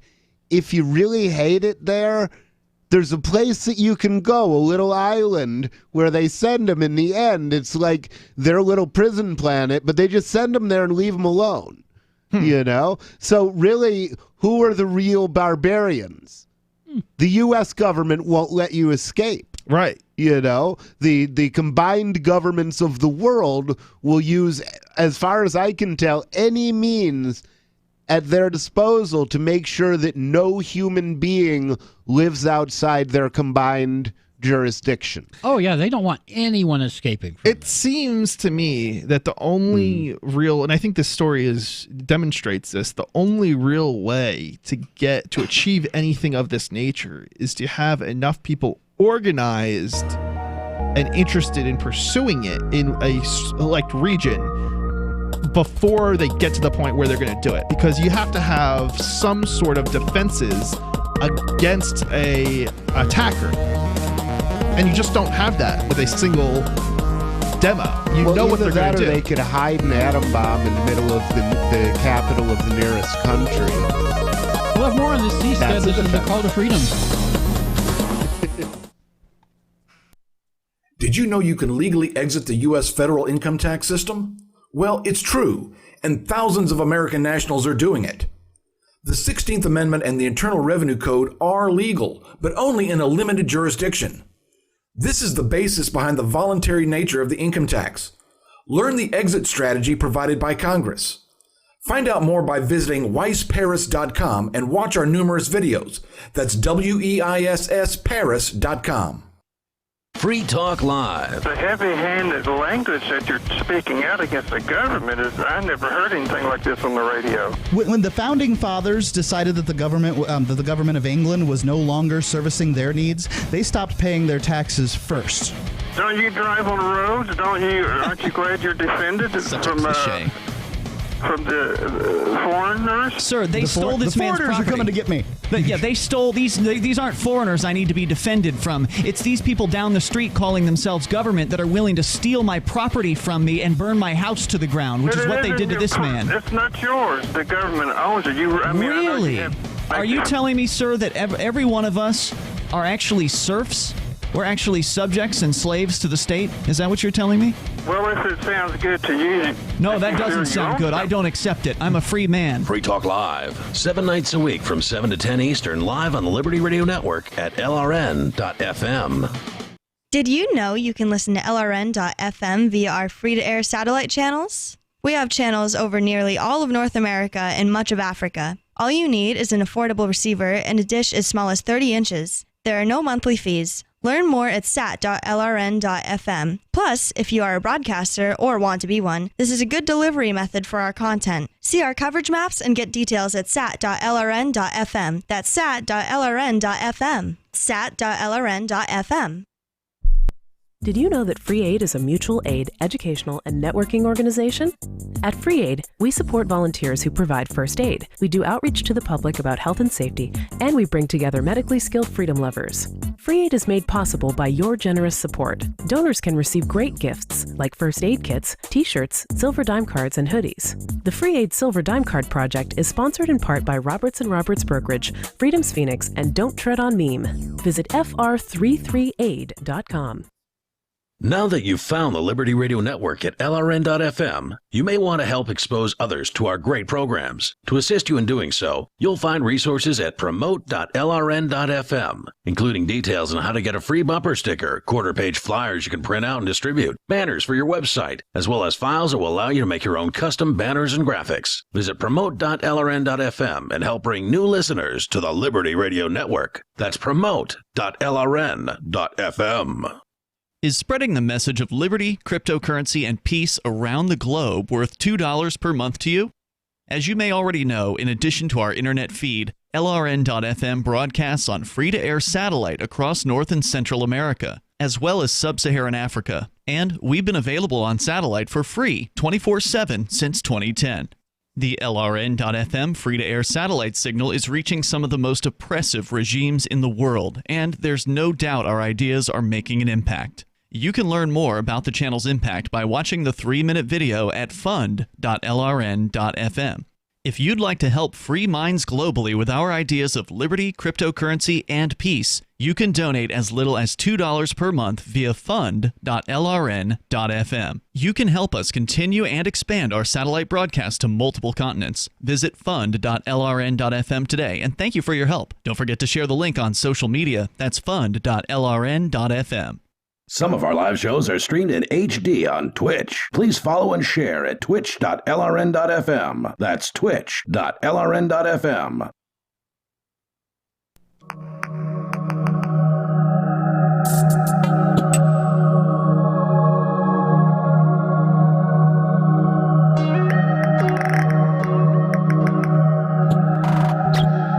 You are listening to The Call to Freedom with Christopher Waid, Michael Hampton, and Rich Paul. If you want to give the show a call, the number is 603-283-6160. You can come on live and tell us what you think or bring up any subject you want. 603-283-6160. Continuing with our story about seasteading and the fear that has been put into the first seasteaders to be on the run from the Thailand government. I just wanted to make seasteading happen for real. The PDET report told Reason in March, and while they got to experience true sovereignty for a handful of weeks, their experiment was cut short after the Thai government declared that their seastead was a threat to its national sovereignty. You know what's interesting? There you go. They didn't make any threats. At all, as far as against the Thai government. They did not say they were trying to take over the Thai government. They were not. This is literally one little tiny, not even a boat. There were much bigger boats than this. Yeah. 25 feet or 25. No, not feet. 25. What was it? 25 square meters or something? I don't know what it is. But anyway, it was tiny. It's a room. It's like a really tiny room, basically. No, the thing is, the very existence of this thing is a threat to the state. How is it a threat to the state? Because really, somebody let's be honest with exists ourselves. It makes them not omnipotent. It but takes Thailand It means that somebody exists exists outside the control of not just of that one member of the gang. Because remember that governments are gangs, but there's also gangs of governments. Right, and but there's those different governments are dedicated to the proposition that no one will ever exist ungoverned. I Every guess, time somebody tries, I think that's one of the reasons we don't have space travel as well. What government is going to make it possible for you to escape their jurisdiction? Oh yeah, you already need a license to leave the planet. I think there's a fallacy here, though, in thinking, because you ultimately, people who are in Thailand can leave Thailand for other countries, right? So yeah, but there's not they can't escape the Thailand jurisdiction. They cannot escape the jurisdiction of the entire gang of states. You're thinking of it the propagandized way that nations are like separate and under their control and not cooperating to enslave the globe. That's not what's going on. The governments of the world are cooperating to enslave the globe, and they don't want any of their slaves to escape. There is some, as long as you're under the jurisdiction of a government, you haven't escaped slavery. I think you're right. There is some logic to what you're saying. If you look at here's another reason, some of the arguments against this and why this can't work. So ultimately, when you have a boat, although there was a counter argument to this, I think, when you have a boat on the high sea, you are still under the laws, basically, of the state that the state on which the boat is registered to, and required to fly their flag. Right. So, the question does become, if that's the case, then everybody is basically a slave to some state, even on the high seas, theoretically. But here's the next question. What happens if you don't fly a flag, or you fly an independent flag and you don't register the boat? You're a pirate. You're a pirate, and everybody... And then here's the question. Do the laws apply, or can another ship just come and take over, kill you and whatever? As I understand it, if you don't fly the ship's flag of some country, you're considered an outlaw, and anybody can just sink you, board your ship, do whatever with impunity. Interesting. Which is fine by me. I mean, that's the state of nature, and that's the state to which anarchists want to return. It's just, provided nobody comes and disarms me. Here's the thing that begs the question. I think that's kind of what we actually want. But if that's the case, then the question is, how do we defend ourselves on these seasteads? We need enough people out there to have some sort of military force to defend against attacks from other governments and just random, pirates. Well, I mean, defending from pirates you can do with conventional weapons, but defending from the United States government, well, I don't know. We take the resources of Saddam Hussein, combine them with the resources of Muammar Gaddafi and of Assad of Syria, and I don't know. Would all of those forces combined stop even the United States government? And here's the next question. You don't have to stop You don't have to stop the United States government. You have to stop them from killing you. Yeah, you have to stop them from killing you, but that's easy. That's actually pretty easy if you're not a state. See, here's the thing. A state with a state military could not go up against the United States. They'd lose instantly.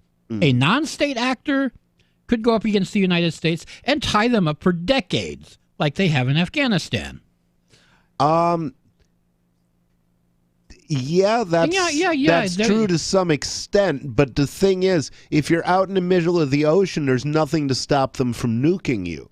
The reason we assume that they wouldn't nuke us during a revolution, although I'm not certain of that, is that basically they'd be nuking cities in their own country. I don't think they'd have to use nukes, and I don't think they would for political reasons. The U.S. could send a sub with a conventional torpedo and knock your seastead I think a out. conventional torpedo is probably going to be able to knock out any kind of, even with 20,000 people out at sea, I think they're still going to be able to knock you out based on just conventional weapons. Yeah, you have to defend against... At sea, your only chance would be learning very well how not to be seen. What really I think begs the question is not whether or not it can be done, but whether or not it's the most effective way at defending. Because I mean, honestly, at the end of the day, who cares whether or not it's on land or at sea? If you can win, it doesn't have to be on sea, and you may be able to do it for less cost, basically, on land by simply taking the land from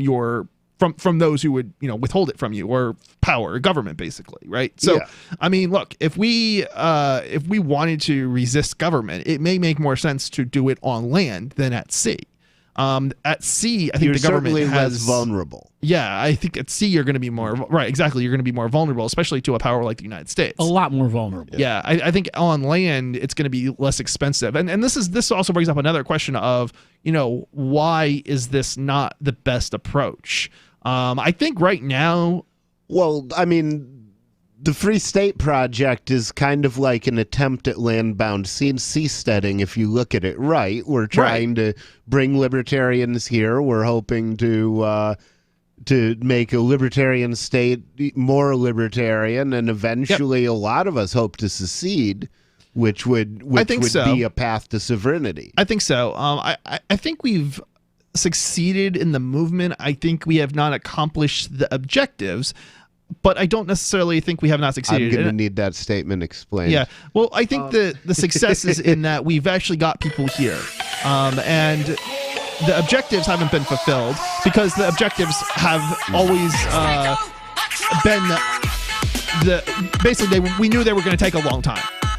Oh, okay. Yeah, I mean, there's still works in progress. Yeah, so you're listening to the Call to Freedom. Give us a call, 603-283-6160, and have your say on the radio.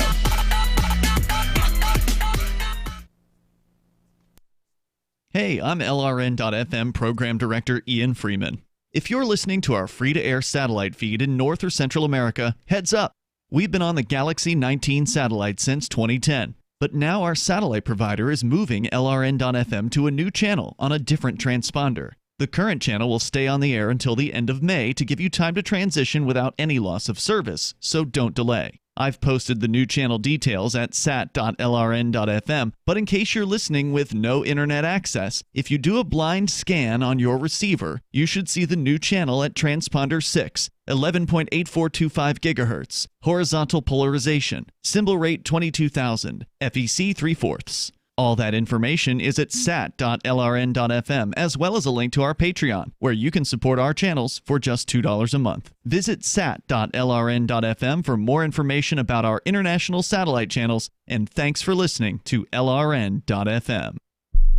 There are basically two types of advertising, direct response and branding. Radio's great for direct response with its low cost to listener ratio, but audio can't be beat for branding, which is a longer-term endeavor. You want to be the first thing that someone thinks of when they think about your product or service. If you have a local business that you want kept top of mind in your community, call the station. If you need national reach, Free Talk Live's got around 200 radio stations, millions of monthly listening sessions, can suit all budgets, and if we don't think we're right for you, we'll tell you. Email me, mark@freetalklive.com. I've been told no in many different ways. I give you an order and you're going to obey it. George, you can go this way. You can do that and you have to leave here. You cannot bring signs into the rally. Walk with me. Well, I'm comfortable here, actually. Whoa, Hey, who do you think you are? Excuse me. There is no video and audio allowed in this office. No, I have work today. You ain't going to make it. Wait now. Wait a minute. Whoa. Hey! Oh my God! Unbelievable! Why are you running from me? Because you scared me. What am I being detained for? You're being served. What is this? You're being served. What is this? Bureaucrats have a funny way of telling people no. That's the sound of the men working on the chain. Derek J's Victimless Crime Spree. Watch it for free and order the Director's Cut DVD at victimlesscrimespree.com. LRN.FM is proud to announce our official listening apps for Android and iOS devices. Now you can easily tune into our streams anywhere, anytime on your smartphone or tablet. Just visit apps.lrn.fm or search for LRN.FM in the Android or Apple app stores. Please download, rate us 5 stars, then share the link on your social media and let your friends and family know how you're listening to LRN.FM. Download it now, free at apps.lrn.fm. On Free Talk Live, we're bringing people to the ideas of liberty every day. From wrestling superstars like Glenn Jacobs. You guys really are having an impact, I believe. Like I said, a lot of where I am now is due to listening to Free Talk Live. You changed my mind on some very important issues years ago. To random people tuning in on the radio. I was kind of stuck in the left-right paradigm. I heard your show by chance on a Saturday night. From there, I went on, joined the Free State Project, and become an amplifier. So, I mean, that's really the reason why I amp is because I know that if it wasn't for you guys being on as many stations as you are, I never would have found the ideas of liberty. Your amp will directly change more lives by getting Free Talk Live in front of people looking for talk radio online and on the air. When you amp Free Talk Live, you get perks like access to the AMP-only Facebook group and AMP podcast. Visit amp.freetalklive.com. Love what we do? Please help support our international satellite channels at patreon.lrn.fm. That's patreon.lrn.fm.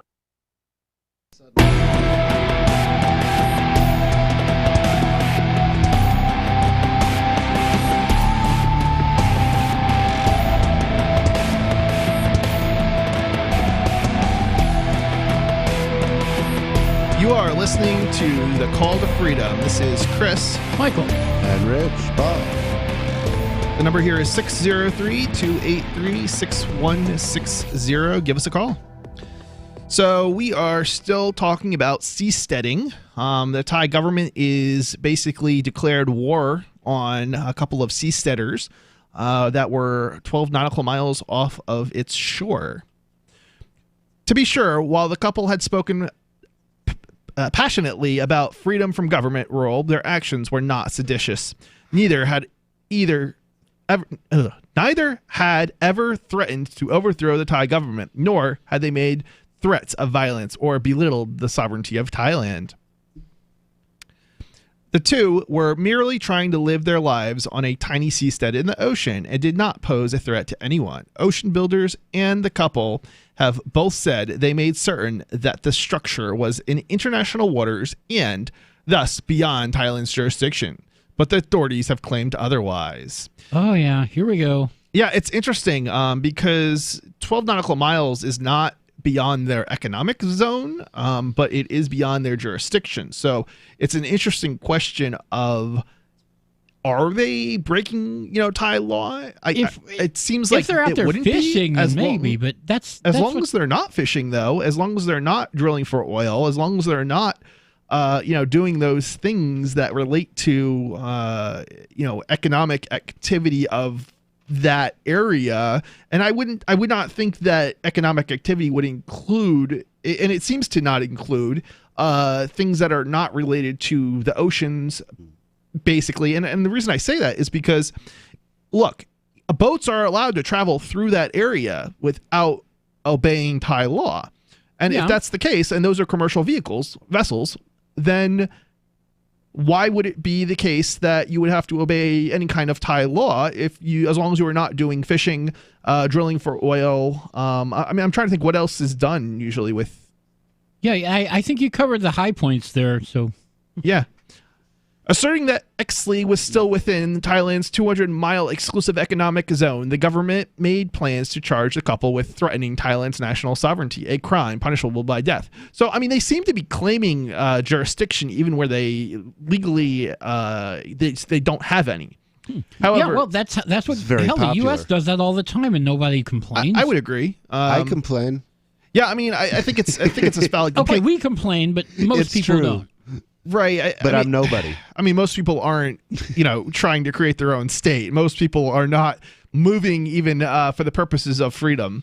However, before the Thai Navy could come detain the couple, they were tipped off and managed to escape. They are now on the run, fleeing for their lives.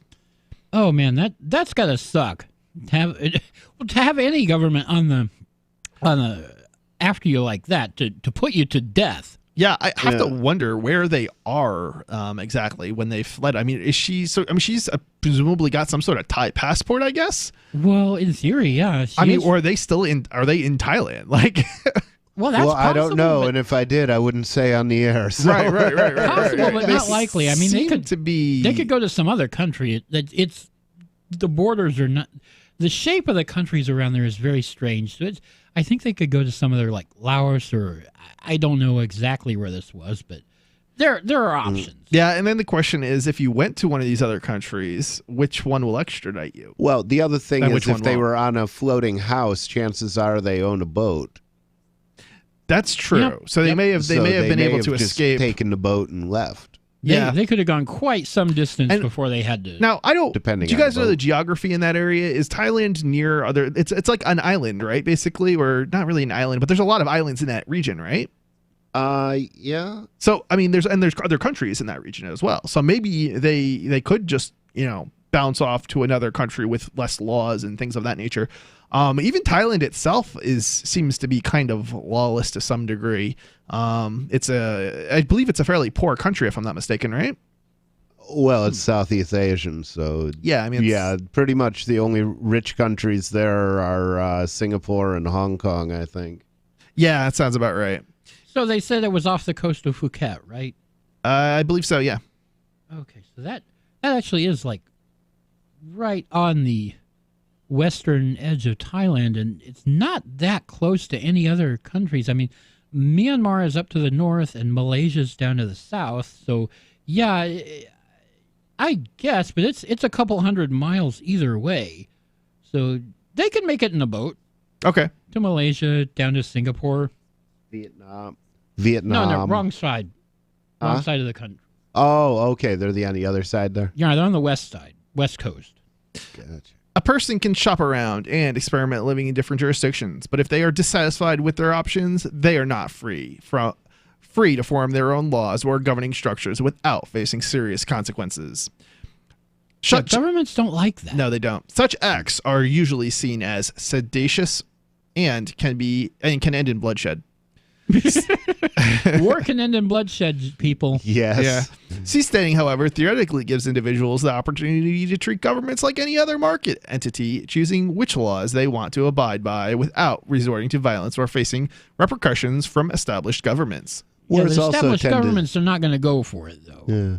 Yeah. Wars also tend to start in bloodshed, and they middle in bloodshed as well. They're just bloodshed all the way through. Yeah, this certainly isn't the first time a country has attacked a group of people for creating their own island. For example, I don't know exactly. I don't know. Maybe in the 70s, some people went out and they basically formed an island. I think like they started dumping sand into a shallow water body that was beyond 12 miles and create their own island, and they were attacked by their neighboring governments, basically, or one of the neighboring governments. So it's certainly, this is not new, and certainly I think it's fair to say that governments, at least most governments, probably don't or won't appreciate you trying to start your own government, or non-government for that matter, or get beyond their law, basically, near them. The general concept of seasteading has been around for years, and there are many examples throughout history of permanent structures floating at sea. I am curious what they're referring to in terms of permanent structures floating at sea. Are they talking about like boats? Because certainly they might have been boats referring are to somewhat impermanent. Even the Titanic proved so. But Sealand isn't floating at sea. But Sealand, well, it's not technically floating, although the author may be more artistic than aware of that. I don't know. That red thing looks like a link. You could click on it. But he could be talking about because technically, do oil derricks. Is that what they call it? A derrick? Oil derrick? Yeah. The drilling platforms they build, some of those are permanent, I think, and attached to the ground. I mean, they're saying they use the words throughout history, though, and that seems to be more of a modern thing, not something that is historic, at least in my mind. Well, there have been, in Vietnam, there have been boat cities, cities of people who just lived in a field of boats. Yeah, where you just went boat to boat to those boat. are all over Southeast Asia. So. I'm looking at this, and it doesn't. The basically they link to a Wikipedia page, and it doesn't seem to all of the stuff. Like these are the titles for the different sections. The Seasteading Institute, the Floating City Project doesn't exist yet. Yeah, but they link to the history section. Right, cruise ships. Okay, solar platform, modular island. And monolithic island. Let's see, other projects, sea orbiter. All right, I don't know what these other couple are. So maybe there are some. I don't know. It sounds like more modern stuff, though. It doesn't sound like not at least how I would interpret historic. When I think historic or throughout history, as they're phrasing it, I'm thinking like back to the Roman times, or at least more than 100 years old. Right. But it doesn't seem to me still how they're using the word, which seems, I don't know, that seems kind of misleading to me, but I guess it's okay. It's just a minor, maybe they meant to say throughout its history. Wow, I can't believe we're already over with another section here. All right, so time flies when you're having fun. It does. So you're listening to The Call to Freedom. Give us a call, 603-283-6160. Again, the number is 603-283-6160, and you can have your voice heard on the radio.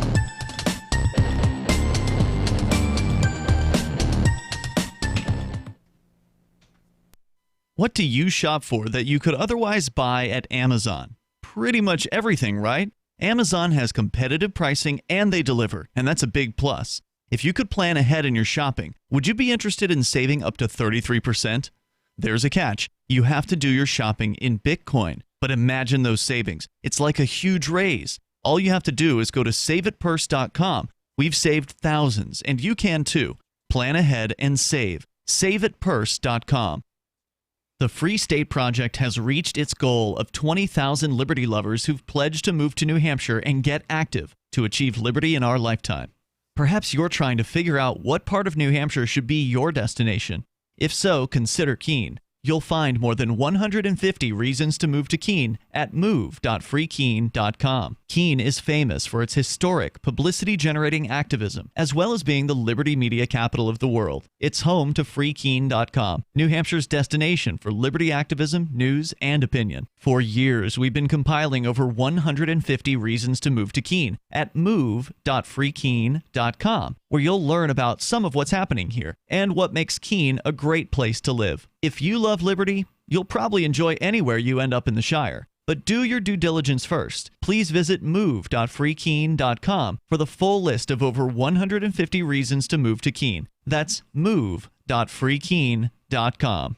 There are lots of ways to listen to Free Talk Live. Our podcast has been around since podcasts began, and now the FTL feed is loaded with content besides our full show archives. Did you know that we make it easy for you to customize your podcast subscriptions? We have different feeds, one that includes only our full shows, one with just the Daily Digest, and one with just the Edgington Post. You decide what you listen to. It's quick and easy to customize your feeds at feeds.freetalklive.com. That's feeds.freetalklive.com.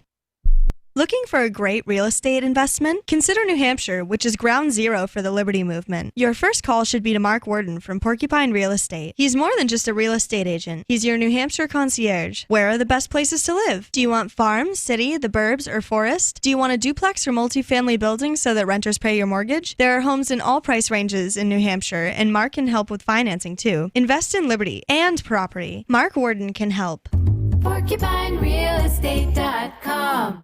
LRN.FM now has a Discord. Discord is a free text and voice chat platform, and we now have our own server with a bunch of channels at discord.lrn.fm. You can join other listeners as they chat about various things during our live shows, or anytime, day or night. Discord software is available cross-platform, so you can have it on whatever device you want and take your chats anywhere. Join our Discord at discord.lrn.fm. That's discord.lrn.fm. This is Michael Dean from the Freedom Fiends. I've run websites since 1996 and have used over a dozen web hosts in that time. AgristHosting.com is the only one that hasn't broken my heart. Agrist Hosting's uptime and service is stellar, and their DDoS mitigation is the best I've seen. That's important because if you tell the truth in this world, you'll ruffle feathers. And some people will try dirty tricks to silence your voice. No matter what the haters hit us with, Agrist Hosting keeps our websites online. If you have a mission-critical commercial presence or a world-changing activism site, you cannot tolerate any skullduggery. So go with agristhosting.com. Have a WordPress or blog site, but you're not satisfied with performance or uptime? Or just want raw hosting? Want to pay with Bitcoin? Agrist Hosting specializes in high-performance hosting with personalized service. Go to agristhosting.com and click on the button that says Get Hosted. That's agristhosting.com. Now you can follow LRN.FM on the decentralized Mastodon social media platform at toot.lrn.fm, toot.lrn.fm.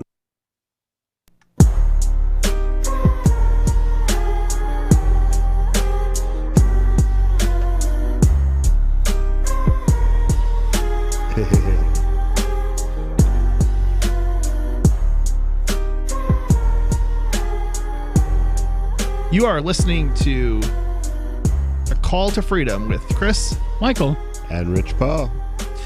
So coming up, we are going to get into a story from Ecuador. Apparently, the embassy is going to be giving all of Julian Assange's documents and possessions that were left behind in the London embassy to the United States. Wow. I'd really be curious as to what claim they have on them. No claim, but he's the thing not is, American. He's never been to America that I know of. Julian Assange pissed off Ecuador so badly that they revoked his asylum and turned him over to the British. Yeah, wow. And this is just a continuation of that. I misread the article originally. I did not read the part where it says U.S. And I totally thought they were handing back all his stuff to him, and not the United States government, not the UK government, but it makes sense because they have a vendetta against this guy. The new president has a vendetta against him. It's like his old, it's his basically arch enemies. The guy he was running against. Maybe that's previously. his price for becoming the new president. Yeah, I mean, he's basically taking it out. The CIA can certainly sway the election of Ecuador with no problem. They sway a lot of elections. That's a good, interesting theory. So maybe this is his quid pro quo. Maybe the United States undermined Ecuador's elections, and this is certainly a plausible theory here, Rich. It's not beyond the U.S. government to do, and we know they've done it numerous times in the past. It makes sense, and that's the thing is the CIA admits to manipulating elections all over the world for nebulous and vaguely defined ideas of what's in our national interests. And so why should I believe that they don't manipulate U.S. elections in the same way? Yeah, it's, I always find it humorous when people are complaining about Russia's manipulation of our elections. And it's like, that's called freedom. That's called free speech, okay? We're supposed to, uphold that. And yes, they have the ability to manipulate, but so do you as a individual in the United States. So everybody's manipulating it. Who they want to be president, basically. Every time they speak to another human being, that's manipulation, okay? It's just... That's the kind of manipulation you're talking about. Right.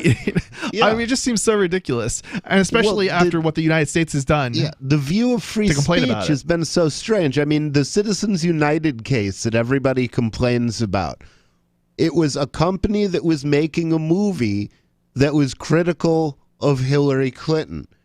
And now liberals are out there screaming, oh my God, that movie should never have been made. It should have been against the law to make a movie criticizing a politician.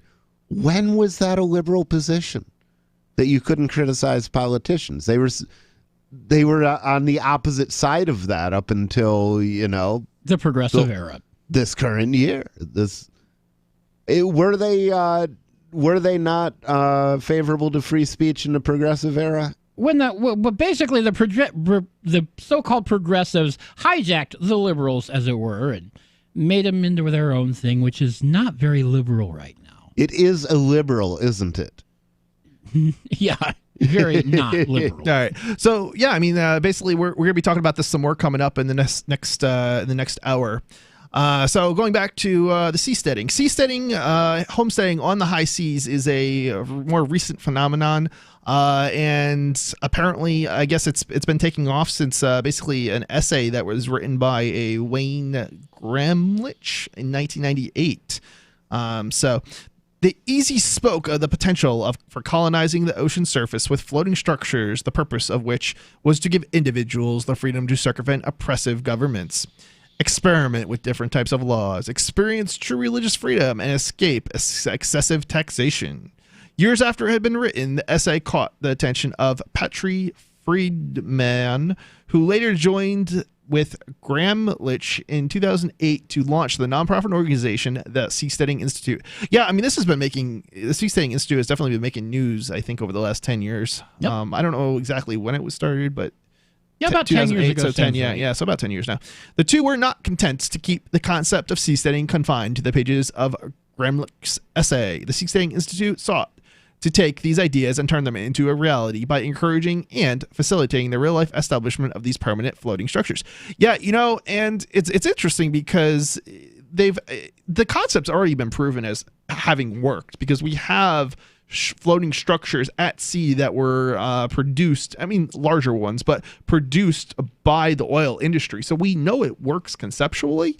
It won't work everywhere, though. There are some areas that the storms are such a degree that it doesn't really work. And we've seen a few, I guess, capsize over the years. Yeah, if you're in Typhoon Alley, then yeah, it's not going to work. But there are zones around the world, from what I understand, where this does work, and within those zones, these basically floating. I mean, they're basically boats, but with they're more advanced boats. I think is the best way to describe these things. What do you guys think?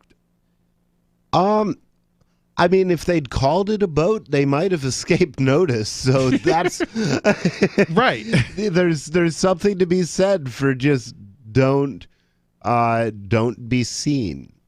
There's a lot to be. You make a really good point, Rich. There's a lot to be said for not drawing attention to yourself. I mean, maybe part of their point was drawing attention to what they were doing to advertise, but that's just a way to draw negative attention to yourself as well. I have to wonder if they did not think about these things in advance, because we know that if you look at history, we definitely know that they've been attacked. Other governments have attacked such projects or efforts. So they must have been at least somewhat aware that that's occurred, but I wonder if they were not really conscientious of the fact or expecting the level of attack. I think they were, and that's why they started with 2 people on one tiny seastead. Are you sure it wasn't just a test, though, of the technology itself? Because it seems like it was certainly a test. I think it was a test of the entire thing, and part of it is a test of what's the government going to do about this, and they got their answer to that. Yeah. So I assume they were planning to return with to have a joiner. Yeah. I wonder if the next test is to do something similar, but maybe around a country that has not attacked in the past similar enterprising individuals, like maybe the UK, or because the UK, the UK is a terrible. The UK is terrible, right? I don't disagree with you on that, but the UK will attack you if you try this there. Oh, yeah. I don't know about that. They did Sealand. When did they attack Sealand? They in the 60s. Yeah, but the Sealand people won. The Sealand people won. That won't stop them from doing it again. They kind of won, but they're not there anymore. They did get taken off. I don't think Sealand is occupied. Sealand still exists and is occupied. It's just not being run. The business is not being run from Sealand. I think the data center is gone. Yeah, the data center is gone. So. I don't know. I kind of feel like, there is precedent here as far as at least in the off the UK.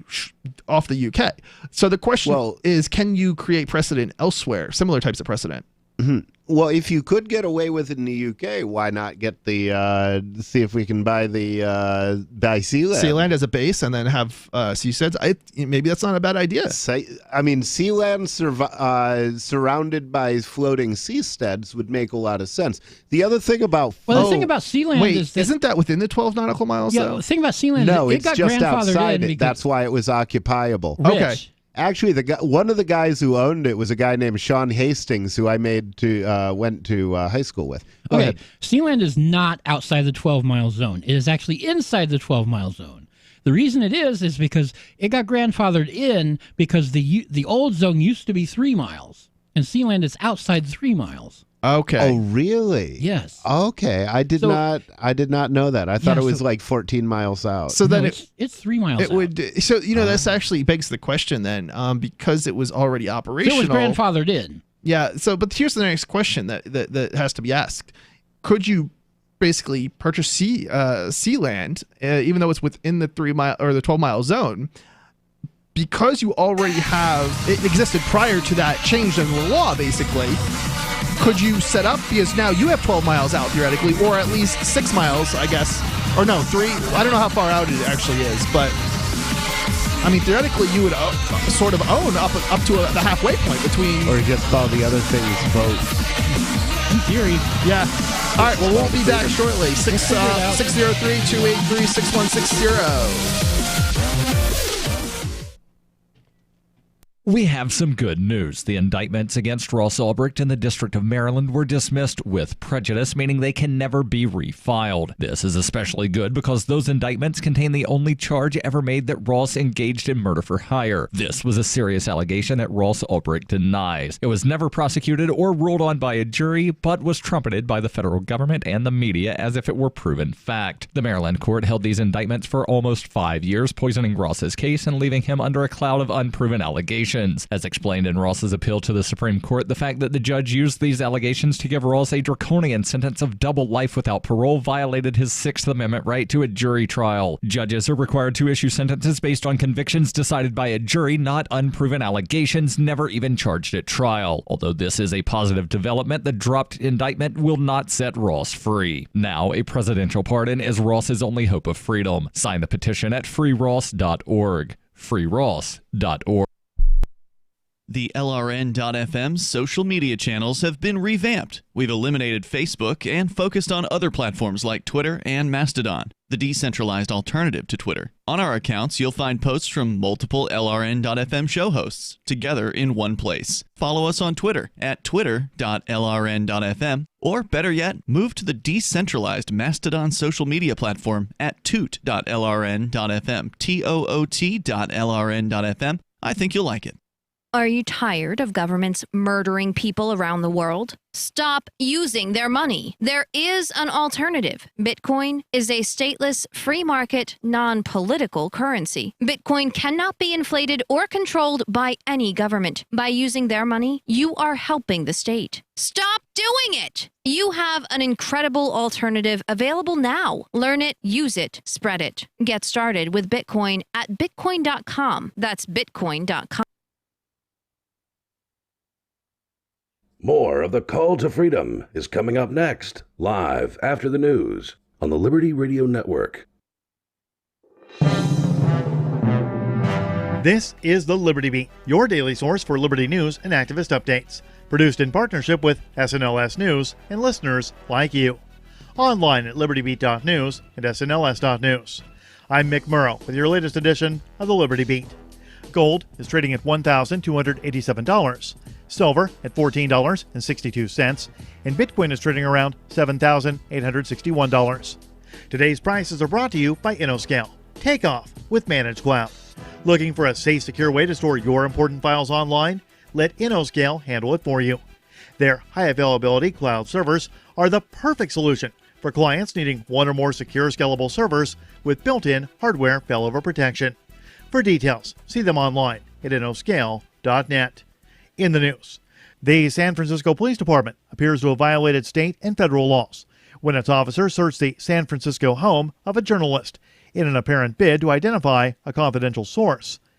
The LA Times reports the officers carted away phones, computers, tablets, and notebooks on Friday after using a sledgehammer to try to break through Brian Kermode's front gate.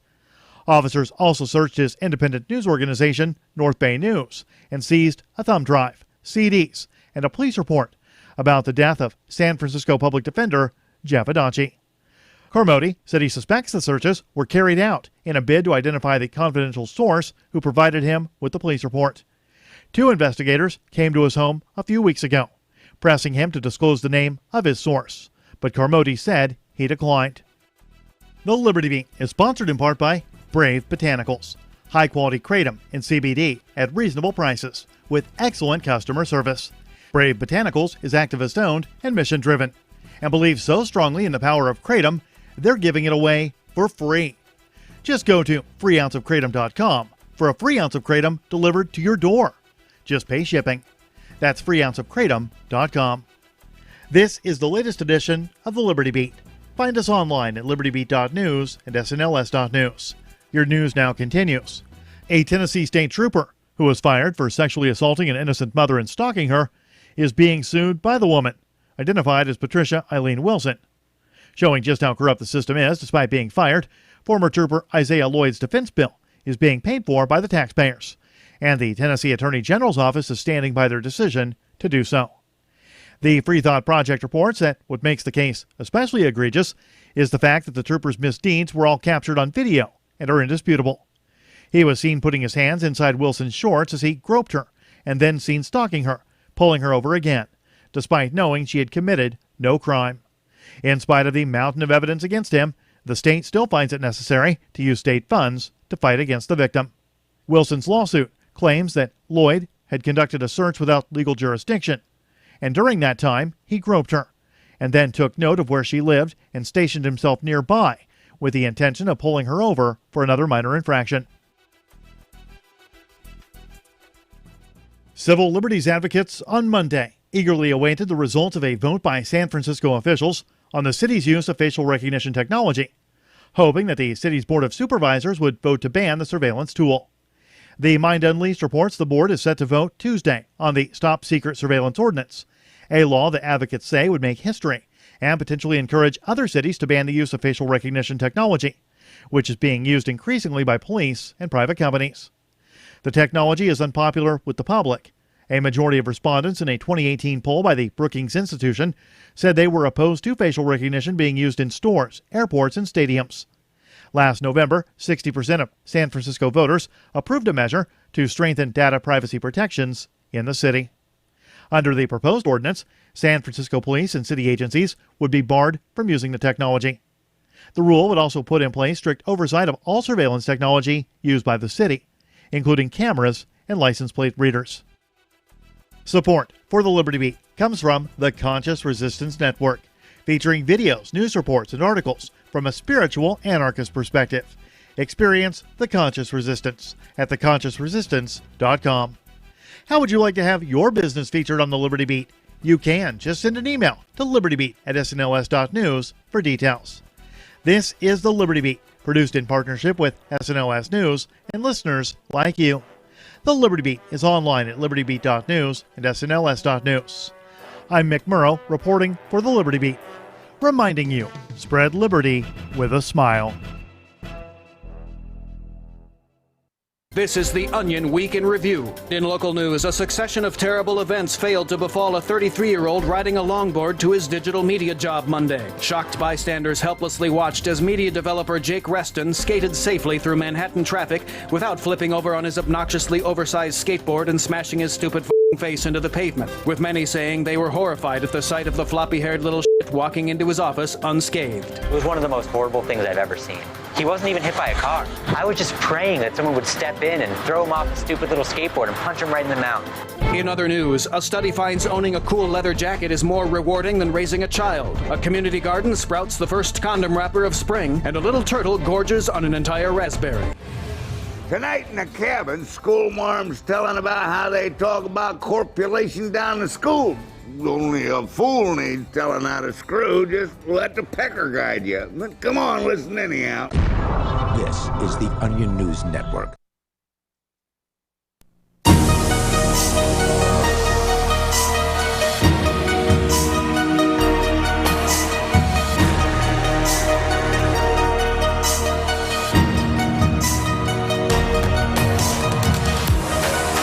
You are listening to the Call to Freedom with Chris, Michael, and Rich Paul. So we're just finishing up here with an article on seasteading and two individuals who have been threatened with death by the Thai government. When he speaks of the government wanting to kill him, he is talking directly about Section 119 of the Thai Criminal Code, which states that those caught threatening Thai state sovereignty will suffer life imprisonment or death. However, no one was threatening the government or Thailand's sovereignty, and the only radical action taken by these two was their decision to live together in such a small space at the edge of the ocean, responding to the government's claim that the two are somehow plotting some sort of overthrow of the Thai government. Friedman commented, "Two people on a floating home is a honeymoon, not a revolution." Yeah, I mean, it's ridiculous. It's this, great response though. They were actually talking about starting a seasteading resort apparently, and I don't want to read that part of it because I think the death thing is more interesting. But yeah, I mean, basically, because they're operating a business just off of Thailand shores, which would actually bring business to Thailand as well, they're being attacked by the government theoretically. I mean, it's absolutely insane. The freest person in the world. For activists longing for freedom but morally opposed to using aggression or violence against oppressive governments, seasteading gives them the option to opt out of these systems peacefully. Tranquility floating on a structure in the international waters poses no threat, but instead offers viable means to voicing dissent against our current power structures. In theory, there's no difference between theory and practice, but in practice, there generally is. Thailand's actions are setting a dangerous precedent.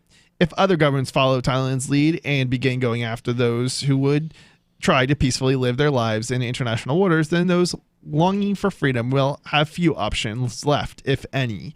Yeah, I mean, I think the options left, are basically organizing, and I think that's kind of what the Free State Project has been successful at, is getting like-minded individuals together. Yeah, if you're actually going to go up and challenge the state as opposed to evading the state, you do need to be organized with other people. Step one is simply migrating to a place like New Hampshire and being amongst other like-minded individuals. Exactly, and that protects you. Not only does it help you, but if you're thinking that there's a collapse coming, what's more important than to be surrounded by like-minded and well-organized and well-armed individuals? Very true. When I don't know what I can say on when the poop hits the fan. Well, the couple is in hiding, and their fate is still unknown. Ocean Builders has confirmed that they are safe for the time being.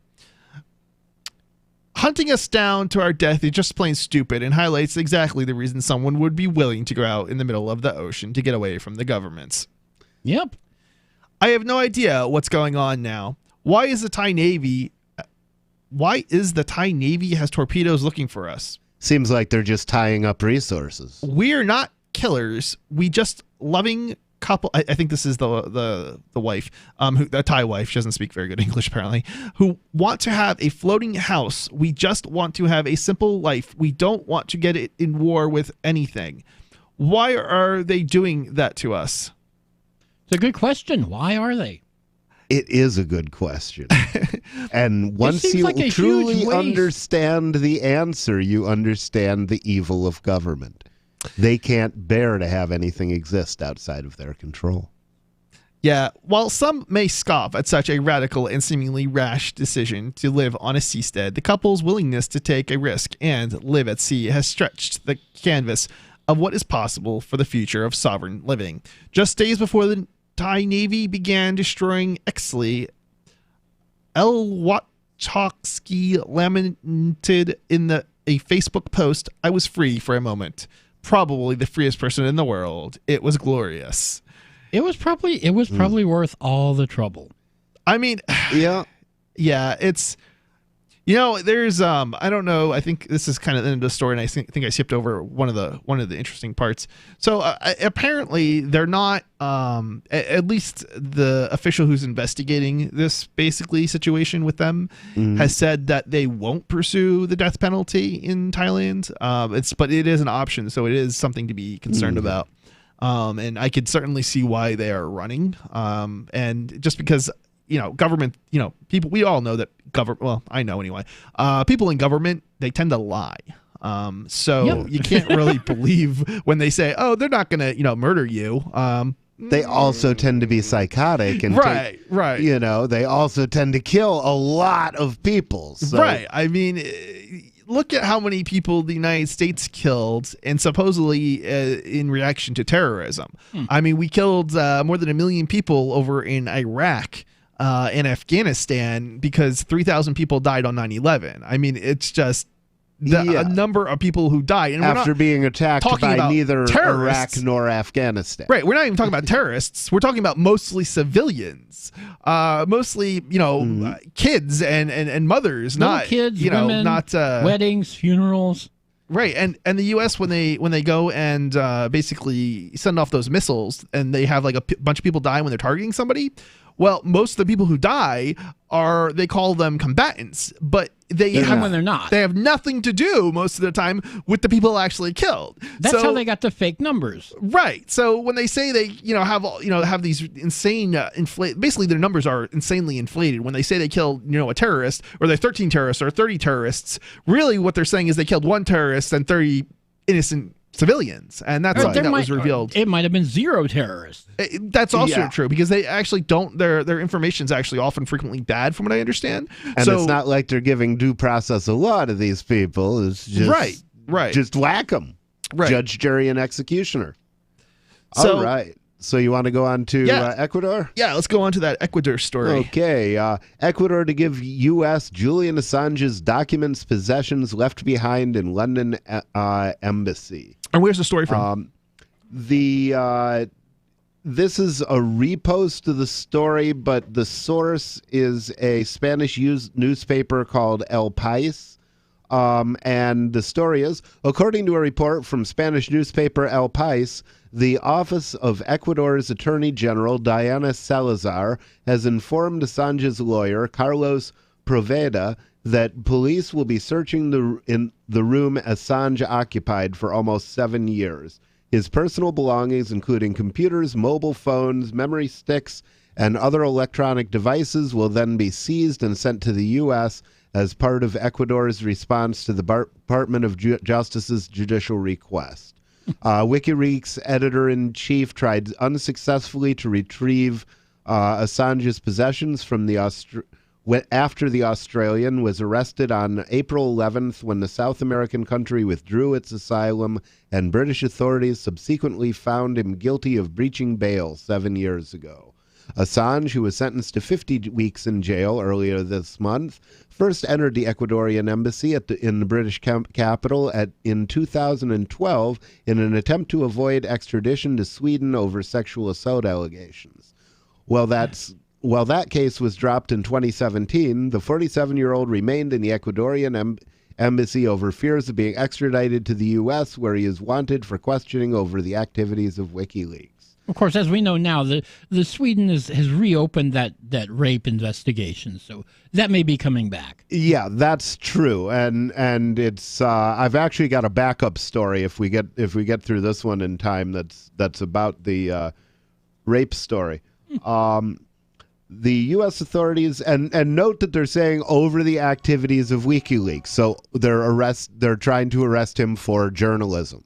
Because that's what WikiLeaks did. Yeah, I mean, this has been a long-ranging attack, basically, on press, and they do not like when you leak. It's interesting because he's not even the one leaking it. He's publishing what was leaked. Yeah, and it's interesting that not even the mainstream journalists in America are standing up for press freedom, which shows just how far the government has gone in controlling the media. Yeah. You can't broadcast if you don't have a license in America. Absolutely. FCC says so. Constitution says otherwise. Yeah, the press is owned in America. Give us a call, 603-283-6160, and you can add your comments to the story or bring up a new subject if you like. 603-283-6160.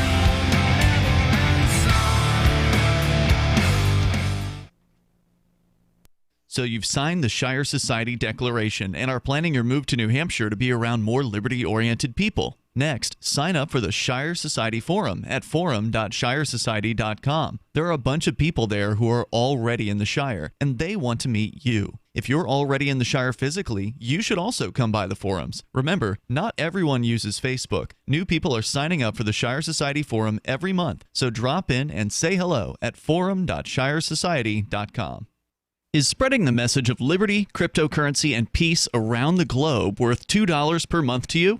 As you may already know, in addition to our internet feed, LRN.FM broadcasts on free-to-air satellite across North and Central America, as well as Sub-Saharan Africa. And we've been available on satellite for free 24/7 since 2010. The LRN.FM free-to-air satellite signal is reaching some of the most oppressive regimes in the world, and there's no doubt our ideas are making an impact. You can learn more about the channel's impact by watching the 3-minute video at fund.lrn.fm. If you'd like to help free minds globally with our ideas of liberty, cryptocurrency, and peace, you can donate as little as $2 per month via fund.lrn.fm.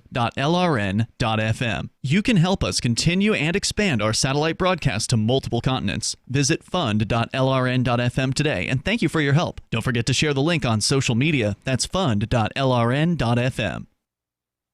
Imagine someone in your community getting in their car, turning on the radio, and hearing the Liberty Radio Network. You can make that vision a reality with your own micro radio station. Visit broadcast.lrn.fm to learn how you can put our programs on the air in your area. You can have LRN.FM running around the clock, and you can even add in your own local shows. Building a radio station is simple, but programming isn't. That's where LRN.FM comes in. Learn more at broadcast.lrn.fm. That's broadcast.lrn.fm. The new 4th edition of Healing Our World, The Compassion of Libertarianism, will take your understanding of liberty to a deeper level and has over 1,300 updated references, new cartoons, and a foreword by Dr. Ron Paul. With discounts for multiple book purchases, the 4th edition of Healing Our World is a great gift for the liberals, pragmatists, environmentalists, and Christians in your life who think libertarianism is cold-hearted. Get yours today at healing.freetalklive.com and use promo code FTL for a $5 discount. Did you know we've taken our LRN.FM telephone listen line to a new level with the LRN.FM audio on-demand line? Now you can call 712-770-8447 anytime and listen to LRN.FM's live feed. And you can listen to a bunch of our original shows on demand. Long-distance fees may apply. Just dial 712-770-8447 and choose from the menu. 712-770-8447. Hey, I'm LRN.FM Program Director Ian Freeman. If you're listening to our free-to-air satellite feed in North or Central America, heads up! We've been on the Galaxy 19 satellite since 2010, but now our satellite provider is moving LRN.FM to a new channel on a different transponder. The current channel will stay on the air until the end of May to give you time to transition without any loss of service, so don't delay. I've posted the new channel details at sat.lrn.fm, but in case you're listening with no internet access, if you do a blind scan on your receiver, you should see the new channel at transponder 6, 11.8425 GHz, horizontal polarization, symbol rate 22,000, FEC 3/4. All that information is at sat.lrn.fm, as well as a link to our Patreon, where you can support our channels for just $2 a month. Visit sat.lrn.fm for more information about our international satellite channels, and thanks for listening to LRN.fm. This is the Liberty Radio Network, broadcasting the latest liberty-oriented audio content 24 hours a day at LRN.fm.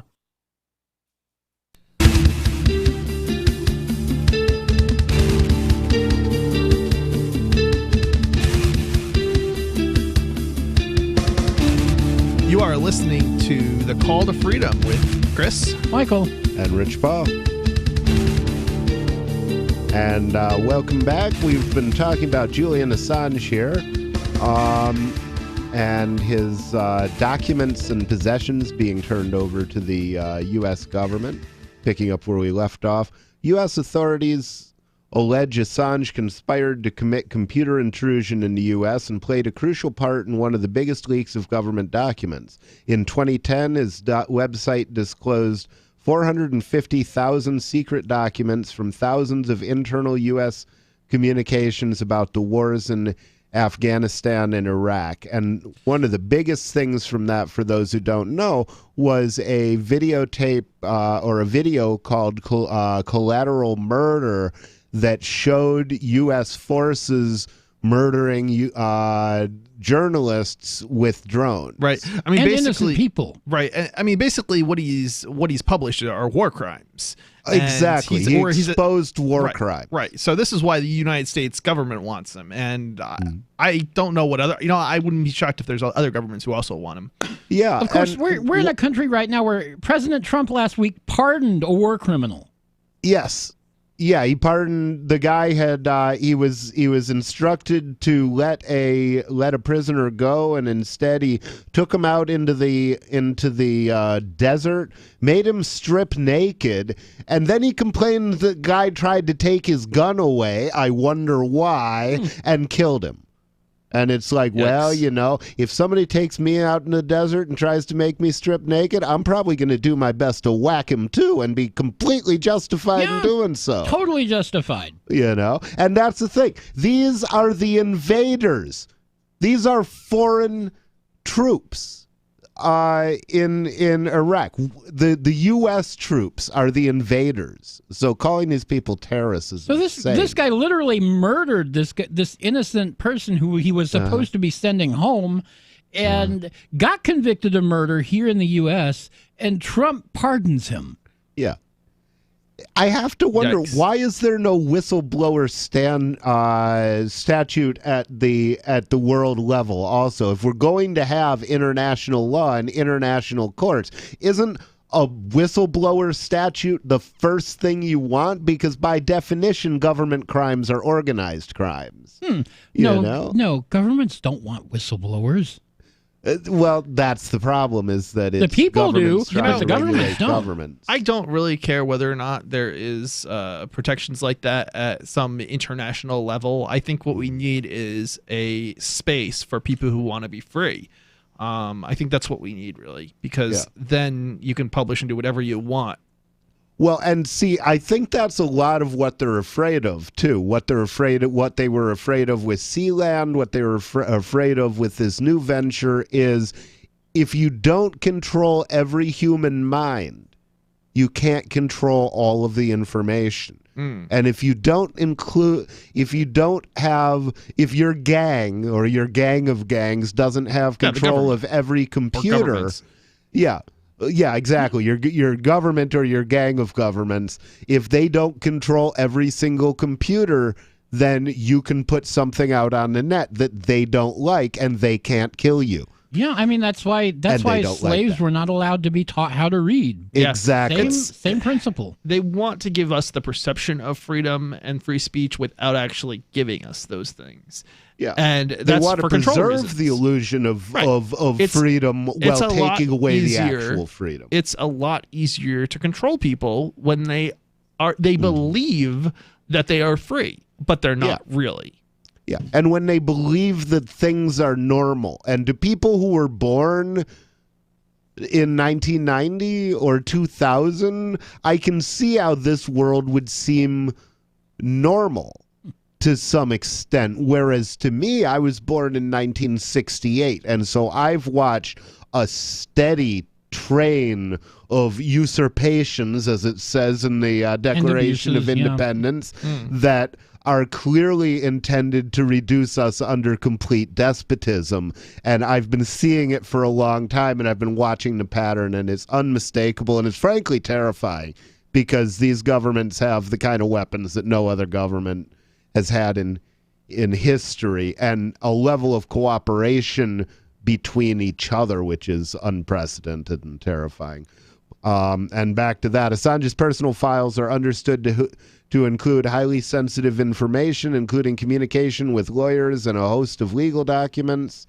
The Department of Justice has until June 12th to build a case for extradition against Assange. However, the WikiLeaks founder's legal team has suggested being in possession of his personal files could potentially allow the U.S. government to build and create new charges to extradite the Australian. Now, here's a good question. I wonder if he has encryption and whether or not the cameras have picked up the keys. The passwords, basically, to that encrypted disks and things of that Well, nature. that's an interesting thing. And he knew they were coming for him a couple days before, so he may have erased everything. Right, and that's another question. Is it erased? Does it still exist? I mean, I would hope that he pulled a Hillary Clinton on that stuff, gave it the bleach bit, beat it to death with hammers. I mean, if it's good enough for... If it's good enough for Hillary Clinton, it should be good enough for Julian Assange. He's the one who's supposedly a criminal. Yeah, I hope he was smart enough to actually do that, because he had a few days warning, so he should have been able to. Yeah, you would think. But at the same time, he may not have expected the Ecuadorians to violate his. He might have not expected Ecuador to violate his privacy like that. He might have thought that they would return his stuff. He may have thought that it was a attempt at not blackmail, but basically scaring him into leaving on his own. Right. And so he may not have been entirely expecting them to let somebody else in and forcibly remove him. So, I mean, considering that he had been, even under this president, in the embassy for quite some years, I could definitely see him. When did the president take office, the new one? Like it's been years now. 2017, I think. Okay, so a couple of years. Yeah, at least probably 2 years, I think, right? Right. Yeah. Wow. So. Meanwhile, prosecutors in Sweden will announce on Monday whether they intend to reopen an inquiry into the rape allegations against Assange. We now know that they did. The case was dropped in 2017, but following the 47-year-old's arrest and revocation of his asylum, the woman who made the allegation wants the investigation reopened. And at this point, let me switch over to another story. This is from ABC in Australia, okay, because this is, again, reusing the smears against Julian Assange, the first story that I was reading. So some of the text messages that the supposed victim sent after having sex with Julian Assange included, J.A. did not want to use a condom. That was the only comment. Wait, that's still not rape if she then went and had sex with him. He didn't want to use a condom. And that implies that was the most notable thing that happened. He didn't want to use a condom. Not, oh, he raped me and he didn't use a condom. He didn't want to use a condom. Unbelievable.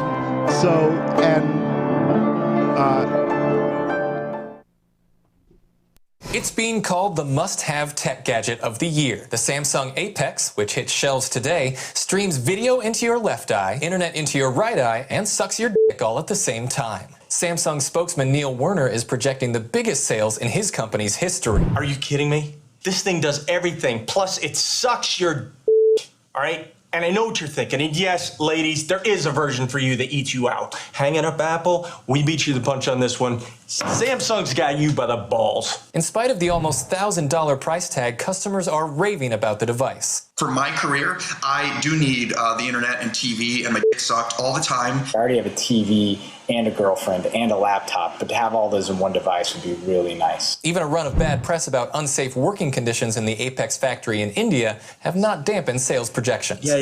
Factory, switch up, blah, blah. How about you just plug your eyeball straight into the internet and get your dick sucked? This is the Onion News Network. Cell 411 is a free app for Android and iOS that replaces government-controlled 911. Cell 411 allows you to preset a group of friends or private organizations to show up at any emergency. Cell 411 is a nightmare for the state because it proves their so-called services aren't needed. Cell 411 has had thousands of installs, and of course it's covered by the BIPCOT no government license. Cell 411 because your friends won't shoot you when you're in trouble. Without the government, who would build the emergency services? You and Cell 411. Get it today at getcell411.com. Would you like to hang out with Penn Jillette? He's keynoting Freedom Fest this year. I, for one, am thrilled. Freedom Fest is the largest liberty-oriented gathering in the world. They take a Big Ten approach with libertarians, conservatives, liberals, anarchists, and just open-minded people mingling together to hear real debates, share real solutions, and converse freely. This year's theme is the Wild West, a time of liberty and opportunity, or a time of anarchy and violence. Maybe both. Go to freedomfest.com/FTL and get your tickets now. freedomfest.com/FTL. Not convinced yet? Hey, I understand. It's a high-end event, even with coupon code FTLEB. Sure, you're likely to receive investment advice that'll make that sum seem paltry, but I have something special for you. Go to freedomfest.com/FTL and you'll get the 5 best speeches from last year for free. Call it a test drive. Do yourself a favor and go to freedomfest.com/FTL. freedomfest.com/FTL. Use coupon code FTLEB for a discount. Some of you asked, and now we've delivered. LRN.FM's live Keene, New Hampshire studio shows are now streamed in HD on Twitch. Visit our channel at twitch.lrn.fm and give it a follow. If you have Amazon Prime, you get 1 free subscription on Twitch. If you use it on our channel, Twitch will give LRN.FM a monthly piece of your Prime subscription cost. So please watch, follow, share, and subscribe to twitch.lrn.fm. That's twitch.lrn.fm. This is a special alert for business owners, consultants, coaches, folks planning retirement, entrepreneurs, and anyone who is saving and investing to build a financial future. You are likely aware that financial privacy for most people has recently died a miserable death. And let's face it, without privacy, there really is no security, is there? Bankrupt governments and banks on the verge of collapse are perhaps the biggest threat to your financial future today. The Lighthouse Law Club recognizes this and has been working diligently to provide safe, secure, and productive tools to ensure your privacy, your financial security, and your future financial well-being, despite the catastrophes which many people fear are looming ahead of us. Find out more with a variety of free videos on the YouTube channel for Lighthouse Law Club. Just search YouTube for Lighthouse Law Club and secure your future today. You can sign up to receive the latest about the Liberty Radio Network via our email updates at updates.lrn.fm. That's updates.lrn.fm.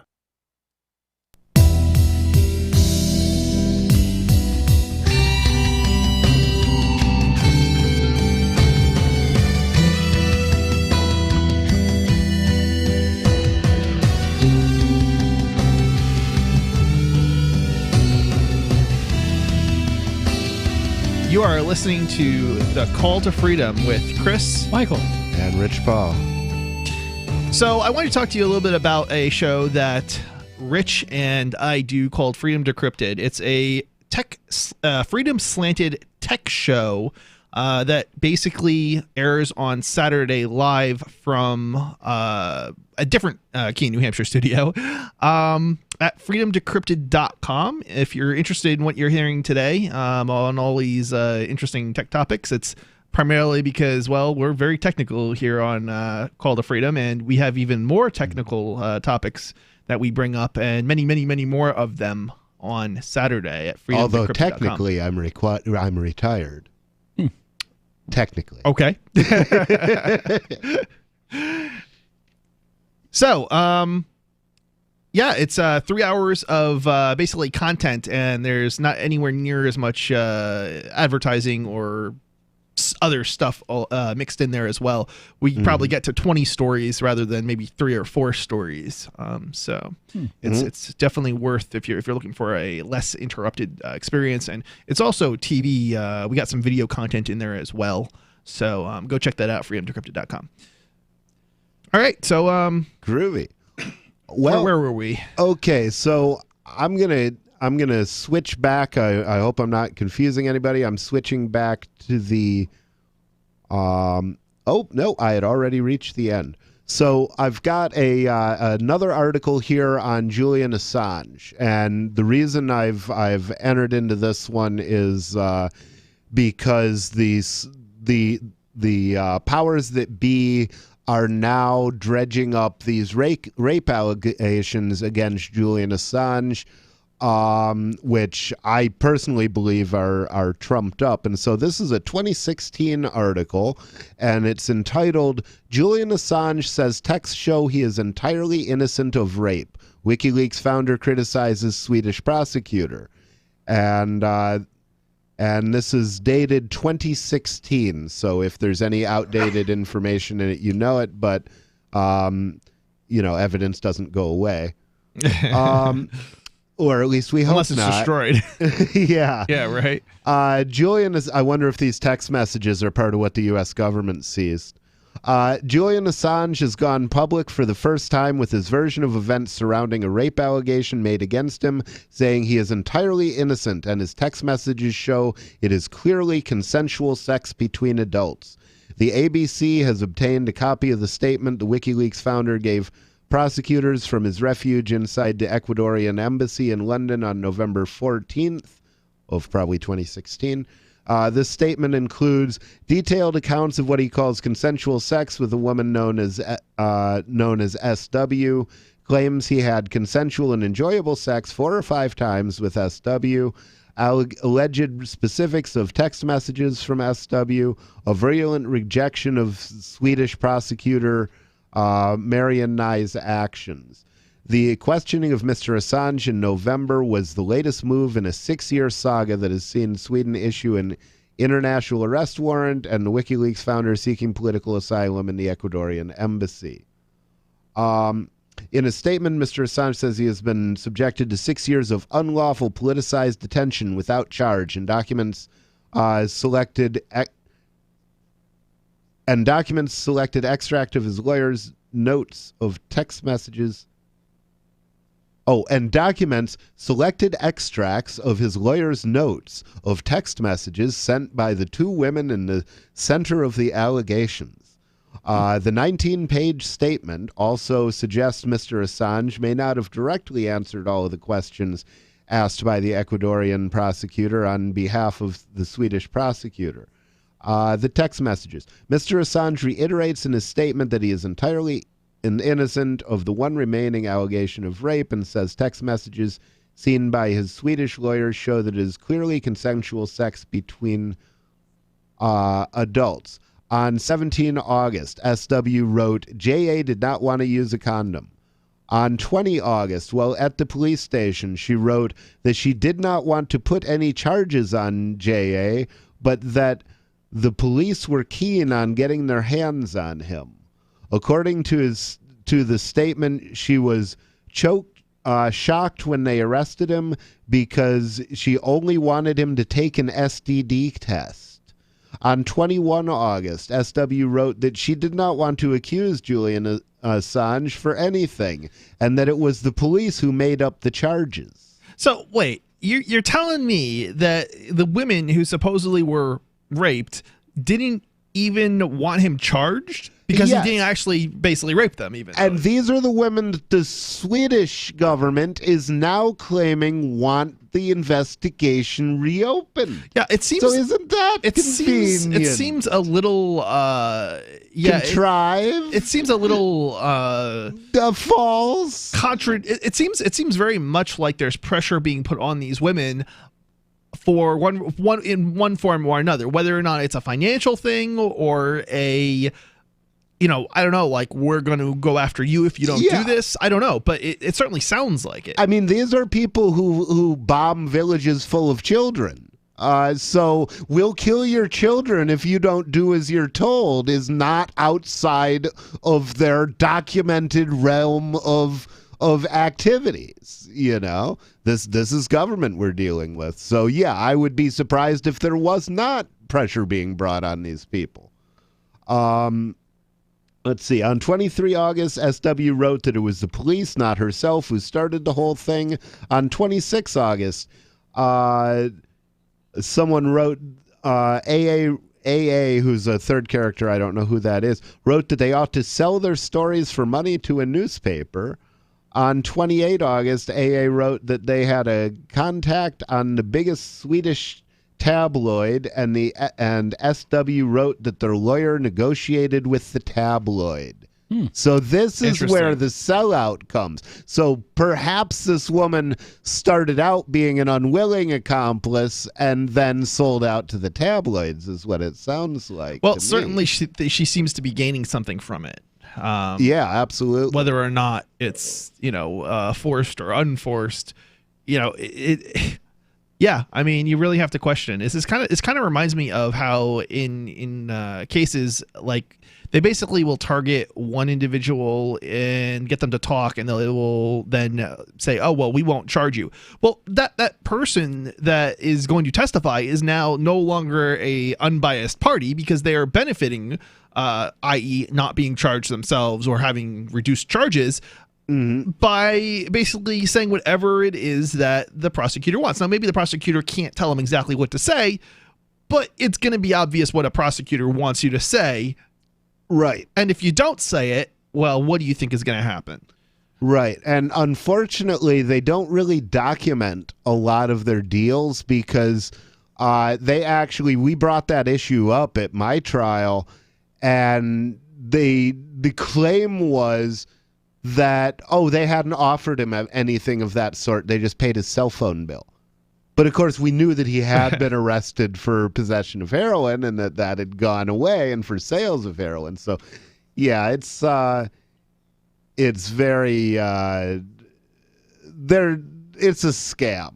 One thing that I know is if I ever sat on one of the reasons I think they won't put you on a jury once you've been arrested is once you've been arrested and sat on the other side of a jury, the police are probably lying. And this actually makes for a situation where we don't have fair trials. We can't have fair trials in the United States because they're explicitly excluding certain groups of people. Anybody I would consider my peer is excluded from appearing on a jury. Right. Right. Anybody who understands how the system works is going to be excluded unless they're some form of agent for the government or working a government bureaucrat or whatever. And those people should be excluded. Right. Those are the ones who should actually be excluded. Manufacturing consent. Right. Exactly. So give us a call here, 603-283-6160. Again, 603-283-6160. And you can be live on the air, give a comment, or bring up something new. Did you guys know why?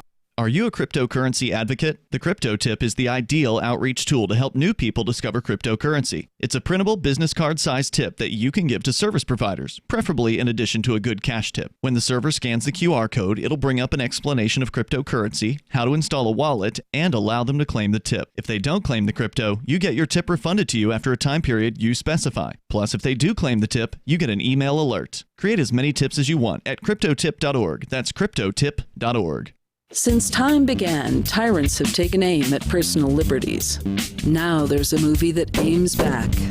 The government has no more right to tell us what to put in our bodies than they have to take our guns or tell us what books we can read. 6 drug police were eaten by bears while raiding a marijuana farm. On your knees, you dirty hippies! Jesus. On your knees! What's the problem, officer? Today, many cops who enforce pot laws do so only because it provides them with cushy jobs, good benefits, and a chance to push people around. I was an undercover narcotics officer. The drug war is nothing but a farce. The Second Amendment says you gotta keep you and your gat intact. Guns and Weed, The Road to Freedom. A film by Michael W. Dean and Nima Vadadi. DVD available now at gunsandweed.com or on Amazon. That's gunsandweed.com. Makes the perfect gift. Remember, that's gunsandweed.com.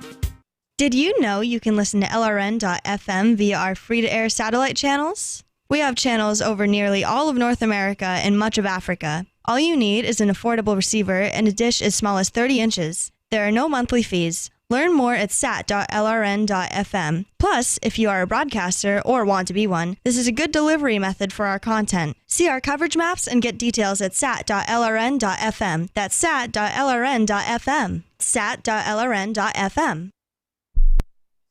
Did you know you can legally exit the U.S. federal income tax system? Well, it's true, and thousands of American nationals are doing it.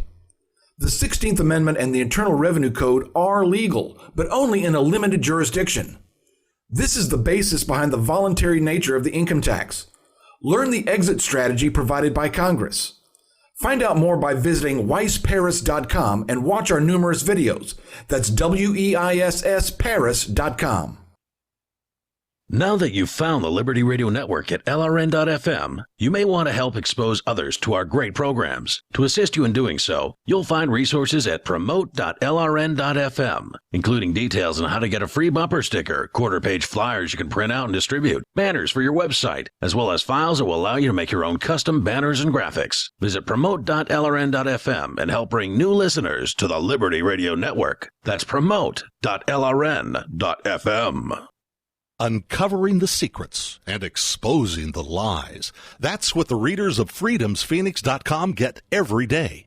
freedomsphoenix.com, constantly providing the information, the real news about government policies, and the real relationship we all have with the coercive government. The real condition of the economy, innovations in technology, breakthroughs in energy, health, and computer science. Learn the truth well before it's admitted to in the lamestream media.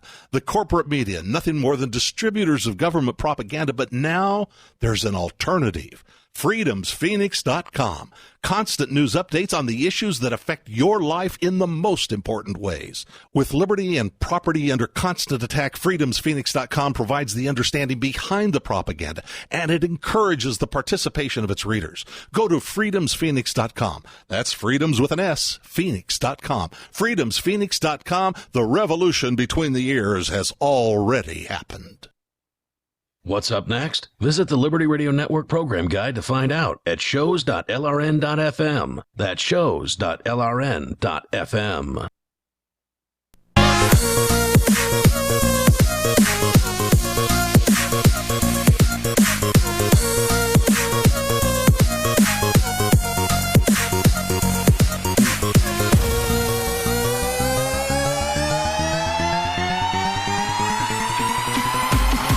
You are listening to The Call to Freedom with Chris, Michael, and Rich Paul. So we're gonna get into a news story here. The new Venezuelan Petro app reportedly enables purchases with cryptocurrency from Dash News. Don't even. Oh God! The Venezuelan government wants me to buy it. Is doing an IPO or ICO. ICO. Oh, that's hilarious! That's hilarious. The least trustworthy organization on earth, perhaps even worse than the American government. Okay, go ahead, bro. Yeah, I mean, I kind of feel like these people deserve it. You know, who are putting their money into this. Oh, yeah. Venezuela's venture into cryptocurrencies with the Petro, they've already shown that they cannot manage their own fiat currency. Why would you think that they'd be able to manage basically another pseudo fiat issue cryptocurrency that's not even real? Had another development with the Petro app, which enables the purchase of Petro with Dash, Bitcoin, and Litecoin. Oh my God! So what? So what they're doing here is they're trying to get people to buy their garbage coin with decent coins. Yeah, basically, that's what it sounds like. Wow, Venezuela must really be running out of money. Venezuela has amazing chutzpah. Their currency is worthless at this point. I think it's fair to say. They've already destroyed a brick and mortar currency. Now they want to destroy a cryptocurrency. This new Petro app appears to enable consumers to make purchases of the Petro with either Dash, Litecoin, or Bitcoin. The website claims to allow users to manage their Petros, Bitcoin, Litecoins, and Dash in one place, and that the Petro app gives users the wallets for each of these cryptocurrencies. You know, it's interesting because Venezuela is actually one of the places where cryptocurrencies are in use, but I don't know that the Petro dollars and cryptocurrencies actually there's in use. A lot of Dash being used down there, some BCH, and I don't know about the Petro. I'd be surprised if anyone was dumb enough to use it. I mean, come on. These people know that their own state's currency is garbage. Why would they go and use a crypto version? There's another risk because it sounds like the state is putting out its own wallet, which accepts this crypto, but it also accepts other crypto. What do you want to bet? There's a back door so that the Venezuelan government, if they get the urge, can jack all your private keys. I wonder if that's what this is all about. It's malware, basically, in order to steal. That would be a very easy scam to pay out. I mean, you could do that with an open source wallet. Just hack the extra code into it and then recompile it and trick somebody into installing it. You shouldn't blindly trust the apps that you install on your phone or your computer. There are lots of apps in Android App Store or I think they call it the Play Store, that are malware. And it's I don't know what percentage of the ones where the code's released is malware, but certainly we know that there have been clones of VLC, for example, which is a open source free software video player, and that have had malware in them. So yeah, I mean, just because the sources are available does not necessarily mean what you're downloading, if you're not downloading it from an official or proper source, that it's not containing malware. Yeah, that's why I love Gen 2. Because everything's built from source. Yeah. Exactly. So I know that if I go back and I don't understand why a program's doing what it's doing, I can go find the line in the source that's actually running on my computer and say, this is what it's doing and why. Sure. The website also proclaims that users can buy Petros conveniently from their device with Bitcoins, Litecoins, and Dash, and pay for the goods and services in Petros. Venezuela launched the Petro in late 2017 in an attempt to help stabilize their economic system and mitigate hyperinflation without having to rely on foreign currency. However, some members of the country's own National Assembly called the project fraudulent, illegal, and invalid mechanism for the government to continue its shady business and money laundering. Yep, there you go. Shady business and money laundering. Nevertheless, that's what governments are for. Maduro regime pushed adoption forward by denominating some bank accounts in petros, designing an alternative system. See, now that is actually a cool thing, except that it's petros. But one of the reasons that I've been floating the idea of starting a crypto credit union is the ability to actually have bank accounts that are denominated in crypto. So nice. That's a pretty cool thing. That would be really cool. I have to wonder, oh man, there's certain things I need to get some updates on some. Well, I can't talk about it on the air, but yeah, we'll talk later. Yeah. Look, there may be a possibility that we see a credit union doing something of that nature at some point in the future. It's an inevitability that sooner or later crypto people will have enough resources at their control that they will be able to buy and repurpose an existing credit union, if nothing else. Yeah. As resources go to infinity, all problems become solvable. Yeah, so I mean, basically, all the information that has been revealed about the Petro up until this point has basically been like not right or false, or I don't even know how you would describe it. It was originally supposed to be based on NEM. I'm not entirely sure what that stands for, or ETH, which is what is that? Ethereum. Ethereum. What's the first one? NEM. Do you guys know? NEM. I don't know that one offhand. Yeah, but it was later revealed to be a blatant Dash clone. Oh, that's interesting. Oh, yeah, that's wild. However, rather than appealing to cryptocurrency soundness in code as a backing asset, the Petro appeals to being backed by part of the Venezuelan state's natural reserves. So wait, did they just stop mining and just release their own Petros whenever they want? Well, them? that's the thing, is they want to be able to print Petros. So they want to make a fiat cryptocurrency is what it is.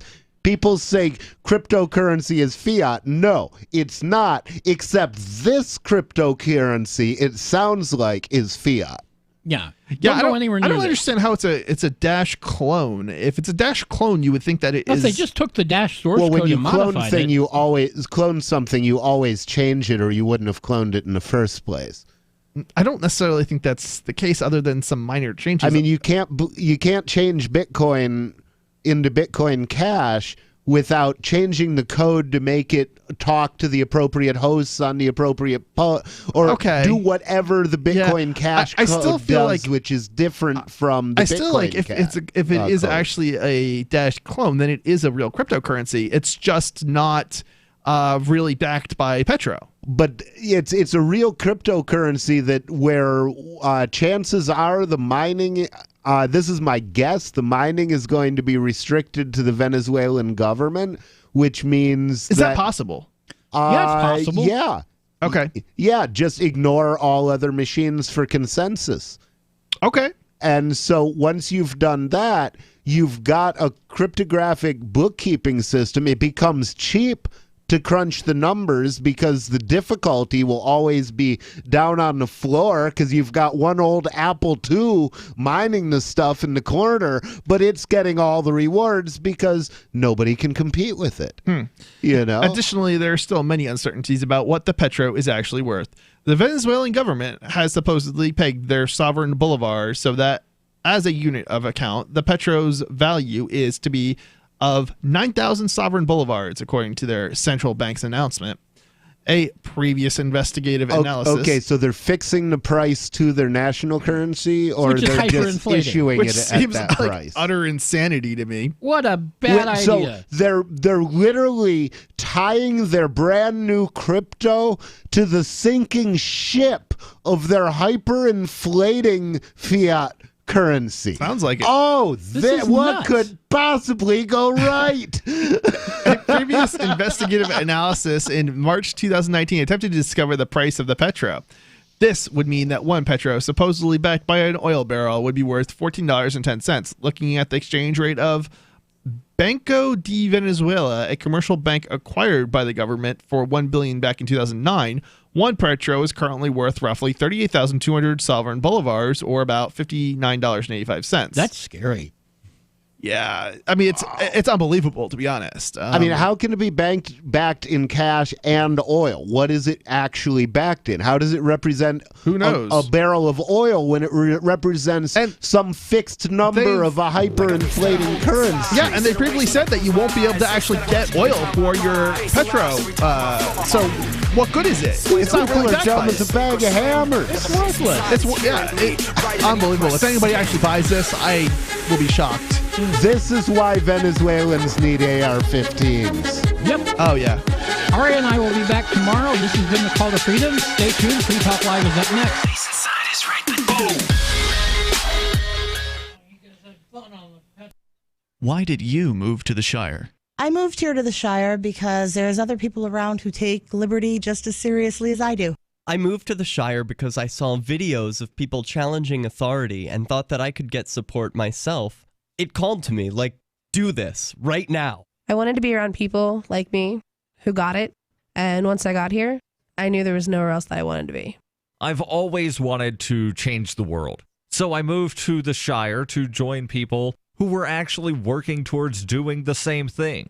The people here are awesome, loving, and positive. It was for the adventure and for the feeling of something important is happening here. And I just wanted to come to sort of be part of that. Visit ShireSociety.com to read and sign the Shire Society Declaration and learn the reasons why, if you love liberty, you should immigrate to the Shire. Plus, connect with others via the forum at ShireSociety.com. That's ShireSociety.com. LRN.FM is proud to announce our official listening apps for Android and iOS devices. Now you can easily tune into our streams anywhere, anytime on your smartphone or tablet. Just visit apps.lrn.fm or search for LRN.FM in the Android or Apple app stores. Please download, rate us 5 stars, then share the link on your social media and let your friends and family know how you're listening to LRN.FM. Download it now, free at apps.lrn.fm. Are you tired of your taxes funding endless occupations around the world? Antiwar.com is run by people who understand that wars abroad become wars at home, wars on our freedoms. Antiwar.com is dedicated to bringing you the latest in news, views, interviews, and reviews from the top movers and shakers in the anti-occupation movement. Antiwar.com has it all, from thorough foreign policy analysis to interviews with whistleblowers who used to run the military-industrial complex. Anti-war, pro-free market. That's antiwar.com.